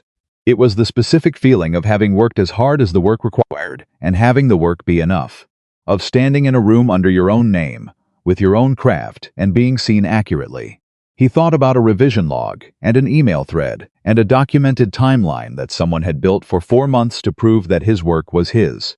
He thought about the first rough logo he had ever designed at Crescent and Row, the one he had thrown in the recycle bin, the one she had printed out and kept because she saw something in it before he believed in himself enough to see it. He called her before he called anyone else. She answered immediately. He could tell by the background sounds that she was at her desk, mid-morning, the office audible around her. We won it, he said. The sound she made was brief and full and entirely genuine. Ryan, he said. That is entirely yours, she said, using the exact words she had used the day the Hartwell Award came through, because she understood that specific moments required specific language, that the right words, said twice, have double the weight. I know, he said, and this time he said it back without pause or deflection. They talked for 4 minutes, because she had a meeting at 11, and he had things to do that were suddenly very urgent. But those 4 minutes were enough because they had both learned, over the past several months, that the important things do not require long. They require honest ones. Summer arrived in the way Claire had described it, the thing they were building toward, the coast with terrible weather and the test of whether the ordinary days were working. She had named it as a destination back in February. And Ryan had held it in the back of his mind through March and April and May as a kind of quiet landmark, a thing to move toward. In late June, she called on a Tuesday evening, slightly later than usual. I have 4 days off starting the 28th, she said. I cleared it with Rebecca last week. Okay, he said. There's a place on the Washington coast, she said. Kalaloch. It's about 3 hours from Seattle. Completely unreasonable weather for June. The kind of coast that doesn't care what season it is. That sounds perfect, he said. It does, she said. I booked it this morning. He went still for a moment. You already booked it. I was ready to book it, she said. And you just confirmed what I already knew. He laughed. Of course she had already booked it. Of course the conditions had been met, somewhere between March and June, and she had assessed them with her usual precision, and acted accordingly, without making a ceremony of it. When do you arrive, he said. The 27th, she said. Late. Don't wait up, I'll wait up, he said. I know you will, she said. She arrived at 11:40 at night, later than planned because of traffic outside Olympia, that she narrated to him in a text with the specific dry precision she reserved for things that inconvenienced her. He was on his couch when she knocked, and he opened the door, and she was standing there with a bag over her shoulder, and her hair still damp from the rain outside, and she looked at him with an expression that was tired and warm, and entirely herself. "Hi," she said. "Hi," she walked in. He took her bag. She sat on his couch and pulled her knees up and said, "I need approximately 7 minutes of doing nothing before I'm a functional human being." "Take 10, he said. 7 is sufficient, she said. He made tea. She sat in the 7 minutes of nothing, and then was, as promised, a functional human being. They talked until nearly 1 in the morning, the way they always talked when they had been 4 hours apart for 2 weeks, and had things accumulated that needed saying. The 4 days on the Washington coast were some of the best days Ryan could clearly remember in his adult life, and he could identify specifically why, which was that they were completely ordinary and completely real. They walked on the beach in wind that was aggressive and steady and did not apologize for itself. They ate at a small place that served clam chowder in bread bowls and did not try to be anything other than what it was. They sat on the cabin porch in the evenings with blankets and hot drinks and the sound of the Pacific working against the shore, which is a sound that makes most internal noise seem less important. She read. He sketched. Not for work, just for the pleasure of it, the notebook on his knee, the pencil, moving across paper, without any obligation to produce something finished or useful. On the second evening, she looked over at his notebook and held out her hand. He passed it to her. She looked at the sketch, which was a rough drawing of the coastline view from the porch, and said nothing for a moment. Then she said, "You draw the way you design. Like you're listening to the thing instead of telling it what to be." He looked at her. "That might be the best description of design I've ever heard." "Keep it," she said. "Use it." He did. Later, he would use almost exactly that language in a presentation at Aldine, and watch the rooms respond to it the way rooms respond when something true is said clearly. On the third day, they got into their first real argument. Not a conflict, not a tension, but an actual argument, the kind that requires two people to be fully present in their positions, and genuinely willing to push against each other. It started over something that seemed small, and became something larger. She had mentioned over breakfast that Rebecca had approached her about expanding her role to include a mentorship program for junior strategists, something Claire would design and run in addition to her current responsibilities. It was an honor and a significant additional workload, and Claire had said yes with the specific ease of someone who had not fully calculated what yes would cost. Ryan said carefully, "How many hours a week is that realistically?" "I can manage it," she said. "I didn't ask whether you could manage it," he said. "I asked how many hours." She looked at him. "Why does that matter?" "Because you already work 50-hour weeks," he said. "And you don't talk about that, like it's a problem. But I can hear it in Tuesday calls when you're tired. And I'm asking whether adding a mentorship program is something you want, or something you said yes to because it was offered, and you don't know how to say no to things Rebecca values." The table went quiet. She set down her coffee cup with a precision that told him she was holding something and deciding what to do with it. "That's a significant assumption," she said. "It's an observation," he said. "You can tell me I'm wrong." She was quiet for a moment. Her jaw was doing the thing it did when she was running something through the full processing system before releasing it. "You might not be completely wrong," she said finally. The cost of saying it was visible on her face. Claire Donovan did not easily admit to having said yes to something for the wrong reason. "I'm not saying don't do it," he said. "I'm saying make sure you want it." "I do want it," she said. "I want to do what you said I do. I want to make sure other people's work stays visible. I want to build something at that agency that exists after I'm gone from it. I do want it." She paused. "I also said yes before I thought about what 50 hours plus a program looks like in winter when the days are short and the drives to Seattle are harder." "Okay," he said. "So let's think about it." They sat at the breakfast table for an hour and thought about it. Actually thought, with the specificity that real decisions require. What could be delegated? What boundaries she could set around the program's scope? What she needed from him on the weeks when Portland was demanding and Seattle was 4 hours away. The argument, if it was an argument, ended not with one person winning, but with both of them landing somewhere that neither had occupied at the start of breakfast. Which was, Ryan had come to understand, What good arguments between people who respect each other are supposed to do. She looked at him from across the table as they finished their coffee and said, "You're the first person who has ever pushed back on me, taking on more." "Was that okay?" he said. "It was uncomfortable," she said. "And yes," he nodded. "Don't stop doing it," she said. "Even when I act like I don't want you to." "I'll use my judgment," he said. "Good," she said. "Your judgment is usually right." A pause. "Don't tell anyone I said that." He smiled. She smiled back. The ocean kept doing what oceans do outside the window, indifferent and consistent and enormous. They drove back to Seattle on the fourth day, and she stayed one more night before driving back to Portland on a Sunday morning. He walked her to her car, and they stood on the sidewalk in the way they had stood on sidewalks in December and February, unhurried and without performance. "The coast with terrible weather," he said. "Was everything I needed it to be," she said. "Me too," he said. She kissed him, started her car, drove south. He stood on the sidewalk until her car was out of sight, and then went back upstairs and opened his notebook to the coastline sketch and sat with it for a while. The months that followed built on each other the way the earlier ones had. Not dramatically, but with the steady accumulation of two people who keep choosing each other in ordinary circumstances, and discover, over time, that ordinary circumstances are where love actually lives. He drove to Portland in September for a weekend that became a long weekend because neither of them wanted to end it. She drove to Seattle in October for what was supposed to be 2 days and turned into 4 because a rainstorm made I-5 miserable, and she had personal days remaining, and the decision was not difficult. He was given a second major pitch to lead at Aldine in October, this one for a technology company whose product was genuinely interesting and whose communications were genuinely terrible, which was the combination that made design work most satisfying.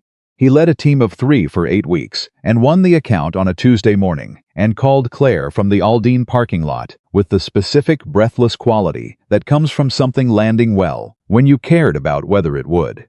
She said, "I knew it," which was the thing she said when she had, in fact, known it, and when she said it, he could hear that she had been quietly carrying the knowledge of his capacity with her the whole time, keeping it safe somewhere, ready to confirm it when the moment required.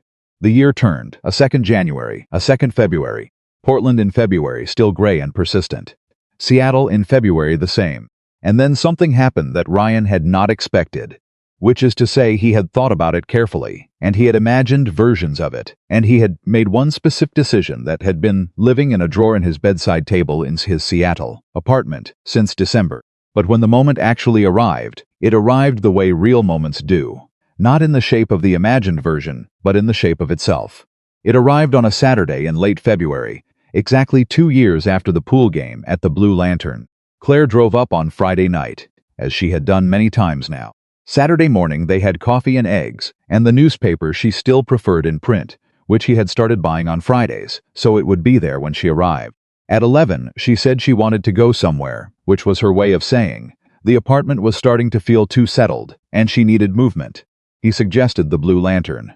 She went still for a fraction of a second, then looked at him. "That's specific," she said.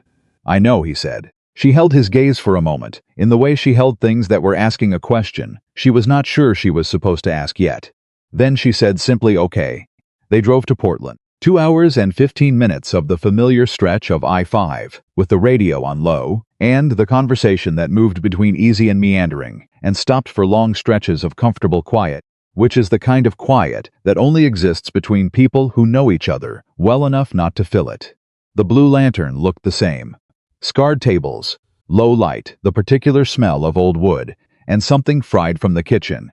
The pool tables in the back were both occupied when they arrived, but one cleared within 20 minutes and clit up a queue with the ease of someone who never needed a tutorial and looked at him with an expression that said she knew exactly where she was and what had happened here and what it meant that he had brought her back. They played a game. She won. He had, over the course of 2 years, genuinely improved, which meant she had to work for it now, which she seemed to appreciate more than an easy victory. They played a second game, trading the lead back and forth, in a way that made Ryan think about the first time, about standing across a pool table and hearing the words, "If I sink this, you owe me a kiss," about the specific quiet of the bar before she took that shot, about calling her pocket and meaning something by it that he could not have fully articulated at the time but understood completely now. The second game came down to the 8-ball. Her shot. She walked around the table the same way she always did. Deliberate, taking her time. Measuring the angle with the practiced eye of someone who grew up with a table in the basement, and a father who believed geometry was best taught in motion. She stopped, looked across the table at him. The bar noise continued around them. Someone was laughing near the front. The television above the bar was showing a game with the sound off. Ryan reached into the pocket of his jacket. His hand found the small velvet box that had been living in a drawer in his bedroom since December. The one he had opened and opened again many times over the last 2 months. Not from doubt, but from waiting for the moment that felt exactly right. He set it on the rail at the edge of the table, quietly, without announcement. Claire looked at it. She went very still. He held her gaze across the pool table and said, with the voice of someone who had spent 2 years learning how to say important things plainly, "If you sink this, you owe me forever." The bar kept moving around them. Nobody was watching. This was not a performance. This was not a public moment designed for an audience. It was 2 people in a bar they had been to before, with a pool table between them and a small box on the rail and everything they had built in the 2 years since a bet became a beginning. Claire looked at the box, looked at him. Her expression moved through 3 things in about 4 seconds. The first was surprise, though not complete surprise, because Claire Donovan very rarely experienced complete surprise. The second was something that was not quite tears, but was in the same neighborhood, the particular brightness of eyes that are processing something too large for immediate containment. The third was the settling, the clean, complete settling of someone who has arrived at a place they have been moving toward for a long time, and recognizes it clearly when they get there. She looked at the 8-ball. She looked at the corner pocket. She took one breath, held it, and shot. The ball dropped. The specific sound of it in the pocket was clean and final. She said yes before it stopped rolling. He came around the table and opened the box, and she held out her hand, and it was steady, which was so entirely her, that he felt something in his chest that had no adequate name. He put the ring on her finger.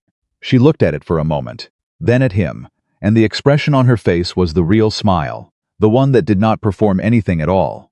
The one he had been cataloging since the first time she gave it to him in a bar, on a night when someone tried to turn their private moment into public entertainment and failed because what was between them was already stronger than what anyone could do to it from the outside. She kissed him. In the Blue Lantern, with no audience watching and nobody filming and no captions required. Just 2 people who had found each other in a year that was hard and had chosen each other every Tuesday since. At their wedding 6 months later, Natalie gave them a gift that she placed on the table during the reception without ceremony. A small black 8-ball, the size of a golf ball, smooth and heavy, and engraved in clean white letters with 3 words, "Call your pocket." She gave no speech with it, just set it there and looked at them with the expression of someone who was present for the beginning and is genuinely happy about how the ending looks. Ryan held it in his palm during the reception, felt the weight of it, thought about what it meant. Not the pool game. Not the bar. The principle behind it. State your intention clearly. Put something real on the table. Trust the person across from you to receive it honestly. Call your pocket. Know what you're aiming for. Say it out loud. They moved into an apartment together in Portland the following spring. Uneven floors, enormous windows, and more notebooks than any 2 people reasonably needed. He commuted to Seattle 3 days a week and worked remotely the other 2. She ran a department and a mentorship program and kept a documented file on her hard drive of every junior employee whose work she had helped make visible, a list that was growing. They argued about things that mattered and some that did not. They talked about their fathers, about the specific inheritances of people who grew up being told to want less, and about the ongoing, imperfect work of unlearning that. They went to the Washington coast in terrible weather at least once a year, because she had been right about the clarifying quality of it. They called each other on Tuesdays. Priya came back to agency work, not to Crescent and Rowe, but to a smaller firm where Claire had quietly passed her name to a former colleague who was building a strategy team. She sent Claire a message when she started that said, "Simply thank you for keeping the door open." Claire forwarded it to Ryan without comment. He read it and understood everything it contained. On an ordinary Tuesday evening in their apartment, 2 years after the wedding, Claire was at the kitchen table reading, and Ryan was on the couch sketching. The comfortable parallel occupation of two people who can be in the same room without requiring the same activity. And she looked up from her book and said, without preamble, "I'm happy." He looked up from his notebook. Yeah, she said. She said it simply, the way she said true things, without decoration or qualification. I just wanted to say it while it was true. He looked at her across the apartment, in the light of an ordinary Tuesday evening, with the uneven floors, and the enormous windows, and the notebook stacked in every available space, and the small black 8-ball on the windowsill, where they had placed it after the wedding, and where it had remained, solid and specific, and engraved with the 3 words that said everything they needed saying. "I'm happy too," he said. She nodded, went back to her book. He went back to his sketch. Outside, Portland moved in its ordinary way. The city that had held the beginning of this thing, and was now simply home. Neither dramatic nor resolved, but ongoing. Exactly as she had named it. Moving forward one honest choice at a time. This was the ordinary Tuesday. The day with no audience and no reward, and no dramatic punctuation. The day that required nothing except the willingness to keep showing up for the person across the room. They kept showing up. Every Tuesday. Without fail. Without performance. Without the need for anyone watching. Because love, the real kind, does not live in the extraordinary moments. It lives in the Tuesday ones, in the willingness to keep choosing what you have already chosen, in the quiet and the uneven floors, and notebooks, and the light of an ordinary evening, and the simple, complete, unshakable truth of two people who called their pocket and meant it, every single time.